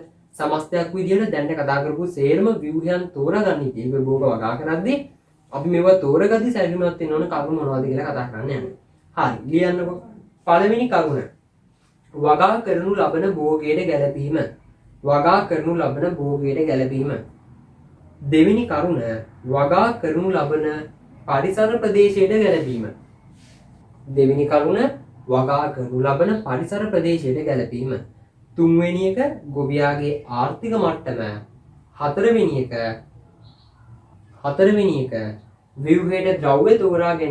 ව්‍යුහයට ද්‍රව්‍ය තෝරා ගැනීමේදී කල්පවැත්ම, ව්‍යුහය තුළ උෂ්ණත්ව පාලනය, මිල. ව්‍යුහයට ද්‍රව්‍ය තෝරා ගැනීමේදී කල්පවැත්ම, ව්‍යුහය තුළ උෂ්ණත්ව පාලනය, මිල යන කරුණු කෙරෙහි අවධානය යොමු කළ යුතුය. එතකොට මේ ව්‍යුහ තෝරා ගැනීමේදී සැලකිලිමත් යුතු කරුණු බලන්නකො. අපි භෝග ශාක වගා කරන්න දැන් මේ අපි ඉගෙන ගත්තේ වලින් ඔයාලට කියනවා ඔයා කැමති ව්‍යුහයක් තෝරගන්න කියලා. තෝරගෙන දැන් ඔයාලට හදන්න කියලා දෙන්නේ. ඔයා ඒක හදන්න යද්දි තමයි ප්‍රායෝගිකව මේ ගැටළු වලට අත්විඳින්නේ. මොනවද? ඇත්තටම අපි ප්‍රායෝගිකව හදන්න යද්දි බලන්න ඕනේ අපි හිතවන භෝගයට මේක ගැලපෙනවද? ඒ වගේම විශේෂයෙන්ම බලන්න ඕනේ අපේ අතේ තියෙන සල්ලි වලට එක අපේ අතේ තියෙන මුදල් ගානට සරලන එකක්ද අපි තෝරගන්න කියන්නේ. අපේ අතේ තියෙන මුදලට ගැලපෙන එකක් තෝරගන්න ඕනේ. ඒ විතරක් මදි භෝගයට ගැලපෙන්න ඕනේ. භෝගයට ගැලපිලා මදි අපි භෝගේ වගා කරන ප්‍රදේශයේ පරිසර තත්ත්වවල ගැලපෙන්න ඕනේ. ඒ විතරක් නෙමෙයි අපි හදන ව්‍යුහයේ ද්‍රව්‍යවල කල්පවැත්ම ඒවවල මිල ඔය වගේ අදාළ කරුණු කෙරෙහි අවධානය යොමු කරන තමයි අපි මේ ව්‍යුහ හදන්න පෙළඹෙන්න ඕනේ. හරිද? ඒක පොඩි මාතෘකාවක් මේ පාඩමේ තියෙනවා. හරි. ඔන්න ඊට පස්සේ එහෙනම් අපි මේ පාඩමේ අන්තිම මාතෘකාවට එන්න යන්නේ. ඒ තමයි ඔන්න එහෙනම් මාතෘකාව ලියා ගන්න මේ අවසාන මාතෘකාව පාලිත තත්ත්වයටතේ භෝග වගාවේදී පරිසර තත්ත්ව පාලනයේ ගැටලු. පාලිත තත්ත්වයටතේ භෝග වගාවේදී පරිසර තත්ත්ව පාලනයේ ගැටලු. ඒක ඇත්තේ ලියාගෙන යන් පළවෙනි කරුණ ප්‍රචාරක ව්‍යුහයේ තෝරා ගැනීම සහ ඉදිකිරීම. පළවෙනි කරුණ ප්‍රචාරක ව්‍යුහයේ තෝරා ගැනීම සහ ඉදිකිරීමේ තාක්ෂණයේ පිළිබඳ ගැටලු. ප්‍රචාරක ව්‍යුහයේ තෝරා ගැනීම සහ ඉදිකිරීමේ තාක්ෂණයේ පිළිබඳ ගැටලු පළවෙනි කරුණ. ඒක අපි විස්තරේ ලියලම කතා කරමු. විස්තරේ ලියන්න ඒක යටතේ තරුවක් දාලා වගා කරන භෝග වර්ගයේ සහ ප්‍රදේශීය පාරිසරික තත්ත්වය අනුව සකස් කළ යුතු ප්‍රචාරක ව්‍යුහය පිළිබඳ අවබෝධය අඩුය. මීට අමතරව වැඩි කල් පවතින පරිදි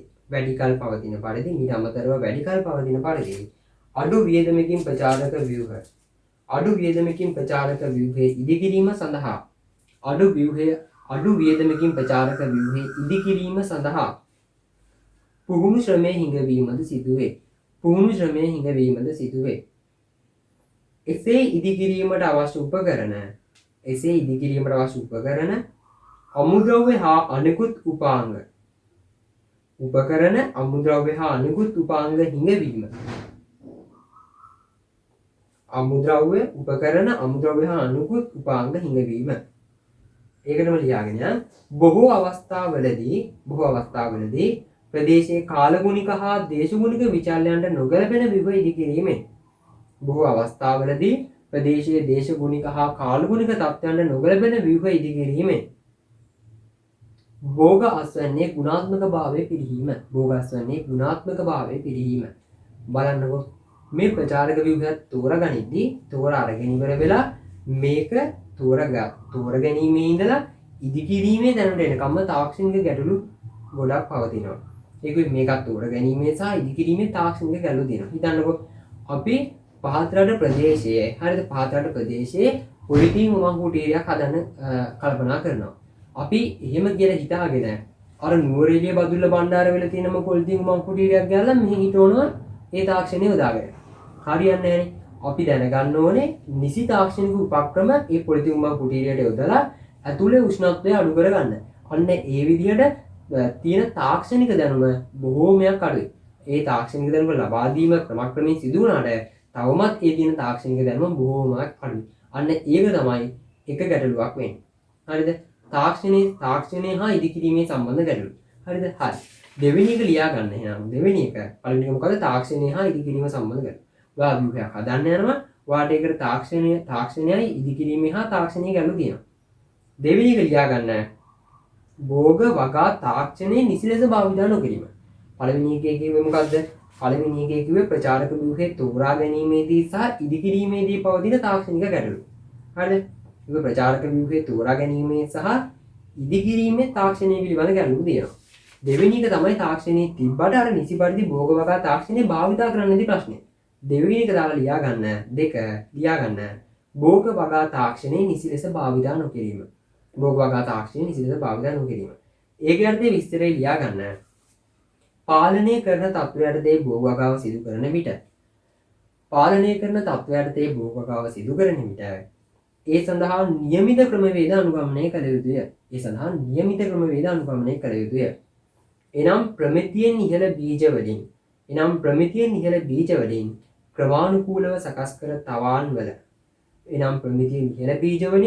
ක්‍රමානුකූලව සකස් කර තවාන් වල බීජ බැල සාදාගත යුතුය. ප්‍රමිතියෙන් යුක්ත තවාන් වල බීජ බැල සාදාගත යුතුය. නමුත් මෙම ක්‍රමවේද අනුගමනය නොකර බාහිර වගාවන්ට සුදුසු ප්‍රභේදවල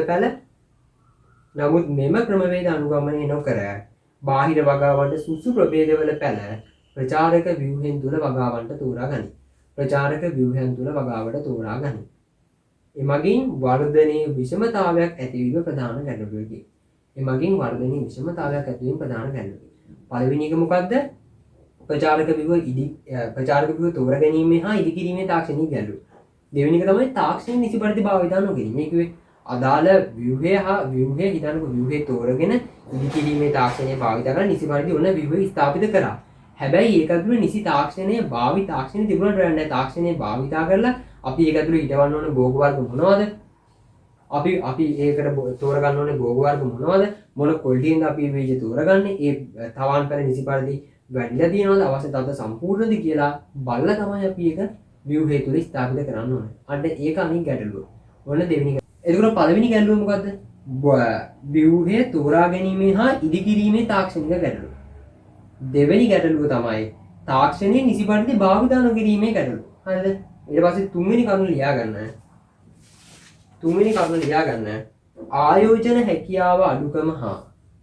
ආයෝජන හැකියාව අඩුකම හා කුඩා පරිමාණ වගාවන්ට සීමා වීම. තුන්වෙනි එක ආයෝජන හැකියාව අඩුකම හා කුඩා පරිමාණ වගාවන්ට සීමා වීම. හරිද? ඒක ඇත්තේ ලියාගෙන යන්න. පොලිතියෙන් උමං වැනි ප්‍රචාරක ව්‍යුහ තුල එළවලු වගාවේ නියැලී සිටින බොහෝ වගාකරුවන්. පොලිතියෙන් උමං වැනි ප්‍රචාරක ව්‍යුහ තුල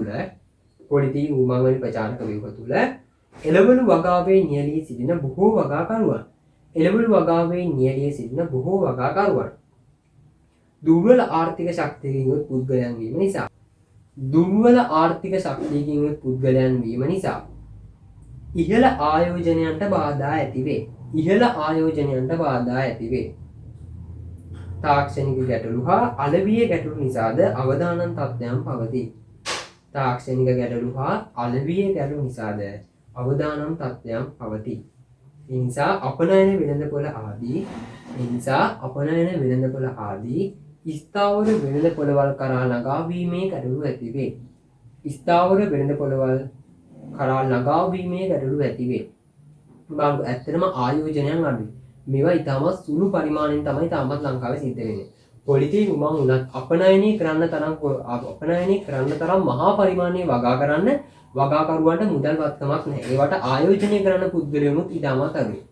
ඕක තමයි අපි තුන්වෙනි ගැටලුව විදිහට ගන්න ආයෝජනයේ ගැටලු. කරුණු තුනක් දන්නවා. දැන් කරුණු තුනක් දන්නවා. පළවෙනි එක ප්‍රචාරක ව්‍යුහය තෝරා ගැනීම හා ඉදිකිරීමේ තාක්ෂණීය ගැටලු. දෙවෙනි එක තාක්ෂණයේ නිසි පරිදි භාවිතා නොකිරීමේ ගැටලු. තුන්වෙනි එක මොකද්ද? ආයෝජන හැකියාව අඩුකම. හරිද? හතරවෙනි එක ලියා ගන්න. ආයතනික පහසුකම් අඩුවීම. ආයතනික පහසුකම් අඩුවීම හතරවෙනි එක. හරි. හතරවෙනි එක ආයතනික පහසුකම් අඩුවීම. ඒක ඇත්තට ලියාගෙන යන්න. පාලනය කරන ලද තත්ත්වය යටතේ ආයතනික පහසුකම් අඩුවීම යටතේ ලියන්න. පාලනය කරන ලද තත්ත්වය යටතේ භෝග වගාව සිදු කරන විට වගා කන්නේ තුල වරින් වර ගැටලු මතුවීම වේ. නමුත් මේවාට විසඳුම් ලබා ගැනීමට අවශ්‍ය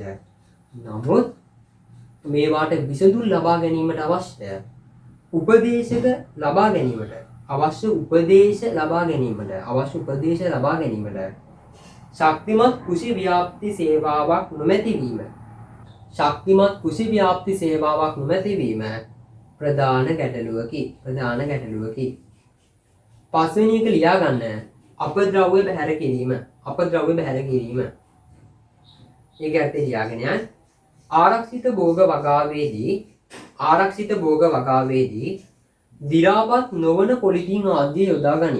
දි รา පත් නොවන පොලිතින් ආදිය යොදා ගනි.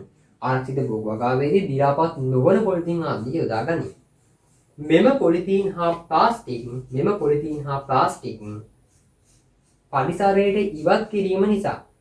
මෙම පොලිතීන් හා ප්ලාස්ටික් පරිසරයට ඉවත් කිරීම නිසා පරිසර දූෂණයට ලක්වේ. තවද මෙම අපද්‍රව්‍ය නිසි ලෙස බැහැර කිරීමේ ක්‍රමවේදයක් ක්‍රියාත්මක නොවීම ආදී ගැටලුද පවතී. තවද මෙම අපද්‍රව්‍ය නිසි ලෙස බැහැර කිරීමේ ක්‍රමවේදයක් ක්‍රියාත්මක නොවීම ආදී ගැටලු පවතී. උනාට කරුණු පහ මතකයි. මේ පාලිත තත්ත්වය යටතේ භූවගාවේදී මේ ව්‍යුහයන් තෝර ගැනීමේදී ඇතිවන ව්‍යුහයන් සම්බන්ධව ඇතිවන ගැටලු තමයි පළවෙනි එක මොකද්ද? මේවා ඉදිකිරීමේ හා තාක්ෂණය පිළිබඳ ගැටලු තියෙනවා. ඒ වගේම තාක්ෂණයේ තිබ්බට තාක්ෂණය නිසි පරිදි භාවිතා වෙන්නේ නැහැ. ඒ වගේම ආයෝජන පහසුකම් අඩුයි, ආයතනික පහසුකම් අඩුයි. ආයතනික පහසුකම් අඩුයි කිව්වේ නිසි පරිදි මේවා බලලා මේවට උපදේශනය දෙන්න. මේවා මෙහෙම කරන්න, මේක මෙහෙම කරන්න එපා කියලා උපදේශනය දෙන්න උපදේශන සේවාව අඩුයි. ඒ වගේම අපද්‍රව්‍ය ගත්තොත් ලොකුම ප්‍රශ්නේ මම කලින් කතා කරා. මේ පොලිතින් උමං වගේ ගත්තොත් ඒ තියෙන ප්ලාස්ටික් පොලිතින් වගේ දේවල් අන්තිමට අවුරුදු 4න් 5ට මාරු කරන්න ඕනේ. ඒ මාරු කරන ඒවා ඉවත් කිරීමේදී පරිසරයේ විශාල වශයෙන් දූෂණයට ලක් වෙනවා. දි รา පත් නොවන පොලිතින් පරිසරයට එකතු වීම හින්දා. ඒක ලොකුම ගැටලුවක්. ඊළඟ මෙහෙම විශේෂයක් මතක් කරන්න ඕනේ. ඒ තමයි අධික ලෙස රසායනික පලිබෝධනාශක භාවිතය ලියලා තනීරකින් කපා ගන්න. අධික ලෙස රසායනික පලිබෝධනාශක භාවිතය කියලා ලියලා කපා ගන්න. අධික ලෙස රසායනික පලිබෝධනාශක භාවිතය කියලා කපා ගන්න. මේකයි. ඉස්සර ඕක මේ පාලිත තත්ත්වයේ භෝගාවේදී ව්‍යුහයන් තුල පවතින ගැටලු කියලා හඳුන්වලා දුන්නලු. හැබැයි මේ සිලබස් එකේදී මේක එහෙම ගන්නෙ නැහැ. ඒ කිව්වේ අධික ලෙස රසායනික පලිබෝධනාශක භාවිතය මේ පාලිත තත්ත්වයේ වගාවේදී තියෙන ගැටලුවක් නෙමෙයි. අධික ලෙස රසායනික පලිබෝධනාශක භාවිතාවෙන් හැම සීමිත වශයෙන් උළු භාවිතා වෙන්නේ. ඕක කලින් සිලබස් එකේ තිබ්බ එකක්. ඕක දැන් අදාළ නැහැ. ලියලා තනියකින් කපා ගන්න මේකට අදාළ නැහැ කියලා මතක් කරගන්න. හරිද? ඔන්න එතකොට ඔයාලට පාලිත තත්ත්වයේ භූගාවේදී ඇතිවන ගැටලු පාලිත තත්ත්වයේ භූගාවේදී පරිසර තත්ත්ව පාලනයේ ගැටලු ගැන කතා කරද්දී ඔයාලට ඒවා මතක් වෙන්න ඕනේ. ඒ ගැටලු ටික මෙහෙම මතක දැන් පළවෙනි එක බලන්නකෝ. මේ පාලි තත්ත්වයටතේ භූවකාවේදී පරිසර තත්ත්ව පාලනයේ ගැටලු. පරිසර තත්ත්ව පාලනයේ ගැටලු කියන මාතෘකාව යටතේ අපි කරුණු ටික මතක තියාගන්න මෙහෙමයි. පළවෙනියෙන් කතා කරා මේ පාලි තත්ත්වයටතේ ව්‍යුහයන් තෝරාගෙන ඉදිකිරීමේ සම්බන්ධ තාක්ෂණික ගැටලු තියෙනවා. ඒ වගේම තාක්ෂණයේ තිබ්බට තාක්ෂණයේ නිසි ලෙස භාවිතා නොවීමේ ගැටලු තියෙනවා. ඊළඟට අයනු 3ක් කියලා මතක තියාගන්න. අයනු 3ක්. ආයතනික, ආයෝජන, අපද්‍රව්‍ය. ආයතනික පහසුකම් අඩුයි, ආයෝජන අඩුයි. හැබැයි අපද්‍රව්‍ය වැඩි. ওই තුන මතක තියාගන්න. ආයතනික, ආයෝජන, අපද්‍රව්‍ය. බලන්න පාලි තත්ත්වයටදී භූවකාවේදී පරිසර තත්ත්ව පාලනයේ ගැටලු. තෝරා ගැනීමේ ඉදිකිරීමේ තාක්ෂණයේ ගැටලු තියෙනවා. තාක්ෂණයේ නිසි ලෙස භාවිතා නොවීමේ ගැටලු තියෙනවා. ආයතනික පහසුකම් අඩුයි, ආයෝජන පහසුකම් අඩුයි, අපද්‍රව්‍ය වැඩි. කියන මතක තියාගන්න. ඔය කරුණු පහ මතක තියාගන්න ගැටලු සම්බන්ධයෙන්. ඔතනින් පාඩම ඉවරයි. හරිද? අපි මුලින් ඉඳන් මෙතෙන් එනකන් තිබ්බ කරුණු ටික ටක් ටක් ගාලා මතක් කරගෙන යන්න. ඔයාගේ ඔළුවේ මේ ගැලීම තියනවද කියලා බලන්න දැන්. හරිද? ඔන්න මතක් කරන්න යන්නේ. හරිද? අපි පළවෙනිම කතා කරා පාඩමේ මාතෘකාව පාලිත තත්ත්වයටදී භූවකාව. හරි. පාලිත තත්ත්වයටදී භූවකාව කියන්නේ මොකද්ද කියන කතා කරලා පාලිත තත්ත්වයටදී භූවකාවේ අරමුණු අවශ්‍යතා ටික කතා කරලා ඊට පස්සේ පාලිත තත්ත්වයටදී භූවකාවේදී පරිසර තත්ත්ව පාලනයට දා ගන්න උපක්‍රම තුනක් ගැන කතා කරා. මොනවද උපක්‍රම තුන? වසුන් යෙදීම, පලාවරණය කිරීම, ශාක ප්‍රචාරක ව්‍යුහ. ඊට ශාක ප්‍රචාරක ව්‍යුහයක් කියන්නේ මොකද්ද කියලා කතා කරලා ශාක ප්‍රචාරක ව්‍යුහ කොටස් තුනකට බෙදුවා. එයාට తాවකාලික ප්‍රචාරක ව්‍යුහයක් කියන්නේ මොකද්ද කියලා කතා කරා. ඒ తాවකාලික ප්‍රචාරක ව්‍යුහයක් කියන්නේ මොකද්ද කියලා කතා කරලා తాවකාලික ප්‍රචාරක ව්‍යුහ ටිකට ගාලා කතා කරගෙන ගියා. ඒ ටික මතක් කරන්න තනි බලාවරණ, පේලියාවරණ, පාත්‍යාවරණ, සූර්ය ප්‍රචාරක ව්‍යුහ නැත්නම් සරල ප්‍රචාරක ව්‍යුහ. ඊට පස්සේ මොකද්ද? ජල සංරක්ෂක ප්‍රචාරක ව්‍යුහ, උණුසුම් පාද සීතලම. ඔවා කියද්දි ඔයගොල්ලෝ ඒවල රූප සරහන් දෙක මතක් වෙනවා. ඊට පස්සේ අර්ධ ස්ථිර ප්‍රචාරක ව්‍යුහ වලට ගියා. අර්ධ ස්ථිර ප්‍රචාරක ව්‍යුහයක් කියන්නේ මොකද්ද කියලා කතා කරලා පොලිතින් උමං ගැන කතා කරා. පොලිතින් උමං පහතරකට කොහොමද දාන්නේ? පොලිතින් උමං වල භාවිතය ගැන කතා කරලා ඉවර වෙලා අපි ගියා ලැත් හවුස් වලට. ලැත් හවුස් යටතේ ලනු ගෘහ, දැල් ගෘහ සහ ලීපටි ගෘහ ගැන කතා කරලා ඉවර කරා ලැත් හවුස්. ඊට පස්සේ අපි ගියේ ස්ථිර ප්‍රචාරක ව්‍යුහ ගැන කතා කරන්න. ඒ යටතේ ස්ථිර ප්‍රචාරක ව්‍යුහයක් කියන්නේ මොකද්ද කියලා කතා කරලා හරිතාගාරවල ඉතිහාසය ගැන කතා කරා. හරිතාගාරවල ඉතිහාසය ගැන කතා කරලා ඉවර වෙලා හරිතාගාරවල මූලධර්මය ගැන කතා කරලා ඉවර කරා. ඊට පස්සේ තමයි හරිතාගාර භාවිතයේ වාසි ගැන අපි ලස්සන කතාවක් ඇසුරේ මතක තියාගත්තේ. ඊට පස්සේ අපි ගියේ අවසානම කරුණ කලින් එක මොකද්ද? මේ ව්‍යුහයන් තෝරා ගැනීමේදී සැලකිලිමත් යුතු කරුණු ටිකක් කතා කරා. ඊට පස්සේ තමයි මේක සම්බන්ධව ගැටලු තියෙනවා. මේ ගැටලු මොනවද කියලා කතා කරගත්තේ. ඔතනින් පාඩම ඉවර කරා. හරිද? හරි. ඔන්න එතකොට ඔයා පැහැදිලිවම අහගන්න. දැන් මේ පාඩම අපි ටිකෙන් ටික පැහැදිලිවම අවබෝධයෙන් මුලින් ඉඳන් මතක් කරගෙන නැවත මේ පාඩම දැන් ඔළුවේ සැකස්ම හදාගෙන තියෙන්නේ. දැන් ඔයාලට හිතෙන්න පුළුවන් හරි ඔළුවේ සැකස්ම තියෙනවනේ කියලා. ඔව්. සමහරක් විට මේක ඔයා හොඳටම අවබෝධයෙන් අහගෙන හිටියනම් ඔයා තනියම තව තවත් මතක් කරා නම් ඔයාට මේ වෙනකොට පාඩමේම පිළිවෙල මතකයි. හරිද? දැන් ඔයාට තියෙන්නේ කරන්න මේක බලලා ඉවරනාට පස්සේ දැන් නෝට් එකත් අරගෙන පැහැදිලිවම දෙපාරක් විතර හොඳට පාඩම් කරගන්න. ඔයාට මේක මතකයි කියන තැනට එනකම් කරුණුත් එක්කම මතකයි කියන තැනට එනකම් පාඩම් කරන්න. සමහරක් විට හොඳටම අහගෙන හිටියනම් මේක දැම්ම මතකෙත් නැඳපු අය ඉන්න පුළුවන්. හරිද? එහෙම නැතිනම් නෝට් එක අරගෙන දෙපාරක් විතර පාඩම් කරගන්න. ඊට පස්සේ මම දාලා තිනවා ෂෝට් නෝට් වීඩියෝ එක. ඒ ෂෝට් නෝට් වීඩියෝ එක නෝට් එකත් එක්ක බල ෂෝට් නෝට් එක ගහන්න. ඊට පස්සේ ඔයාලට තියෙන්නේ ආපහු පාඩම පාඩම් කරන්න දෙයක් නැහැ. පාඩම් කරලා තියෙන්නේ ෂෝට් නෝට් එක බලාගත්තාම පාඩමේ තියෙන කරුණු සේරම සරපට ගාලා මතක් වෙනවා. හරිද? ඒක තමයි ඊට පස්සේ දිගටම කරන්න තියෙන්නේ. දීර්ඝකාලීනව මතකෙට දාගන්න සතියට 3 වතාවක්වත් දිගින් දිගටම අර ෂෝට් නෝට් එක අරගෙන විනාඩි 3ක් යයි ෂෝට් නෝට් එක බලලා මතක් කරගන්න. කොහොම මාසයක් විතර කරාට පස්සේ සතියට 3 පාර ගානේ මාසයක් විතර කරාට පස්සේ පාඩම අනිවාර්යයෙන්ම ඔළුවට යනවා. දීර්ඝකාලීන මතකෙට ආපහු විභාගයට යද්දි තියෙන්නේ ඔයාලා ෂෝට් නෝට් එක අතර අරගෙන මතක් කරගන්න විතරයි. ඒ තැනට එනකන් විශ්වාසයෙන් ඒ අරමුණට යනවා කියන විශ්වාසයෙන් අරමුණෙන් වැඩ කරන්න. අනිවාර්යෙන්ම මේ වගේ ලේසි පාඩම මේක ලේසි පාඩමක් මේක පුළුවන් අනිවාර්යෙන් මතකෙට දාගන්නවා කියන අරමුණින් වැඩ ටික කරගෙන යන්න. හරි. මට පුළුවන් විදිහට මම මේ කියලා දෙන්නේ නිකන් තියෙන කාලේ හින්දා වීඩියෝ එකෙන් ගන්න තියෙන උපරිම දේ ඔයා ගන්න. අනිවාර්යෙන්ම කියන දේ ඒ වෙලේ කරලා වීඩියෝ එකෙන් ගන්න තියෙන උපරිම දේ අරගෙන පුළුවන් තරම් හොඳට ඒ වෙලේම පාඩම ඔළුවට දාගන්නවා කියන මානසිකත්වයේ මේ වැටි කරගෙන යන්න. අනිවාර්යෙන්ම පුළුවන්. ඔයාලට පාඩම සම්බන්ධව මොන හරි ප්‍රශ්නයක් තියෙනවා නම් ඔයාලට පුළුවන් කමෙන්ට් සෙක්ෂන් එකේ ප්‍රශ්නේ දාන්න. අපි ඒ ප්‍රශ්නෙට උත්තර දෙන්නම්. මම මේ උගන්වපු පාඩම ඔයාලට හොඳට තේරුණා නම් මතක් කරලා ලයික් එකක් දාගෙන යන්න. ඒ වගේම තවත් ඇග්‍රි කරන ළමයට දැනගන්න මේ වීඩියෝ එක ෂෙයා කරන්නත් අමතක කරන්න එපා. ඒ වගේම මම ඉස්සරහට තවත් මේ වගේ වීඩියෝ කරලා දාන්න බලාපොරොත්තු වෙනවා. ඔයාලට මම කියන දේ තේරෙනවා නම් තවත් මේ වගේ වීඩියෝ බලන්න ඕන නම් ඕගොල්ලෝට මාව subscribe කරලා තියාගන්න. එතකොට වීඩියෝ එකක් දාපු ගමන් ඔයාලට බලන්න පුළුවන්. ඔයාලට මං කියන දේ තේරෙනවා නම් ඔයාලට තවත් මොනවා හරි දැනගන්න තියෙනවා නම් ඔයාලට පුළුවන් ඇලින් කමෙන්ට් කරන්න මොනවද ඕනේ කියලා. ඔයාලට ඇග්‍රි සම්බන්ධව මොනවද දැනගන්න තියෙන්නේ ගැන තොරතුරු මම ඔයාලට ලබා දෙන්නම්.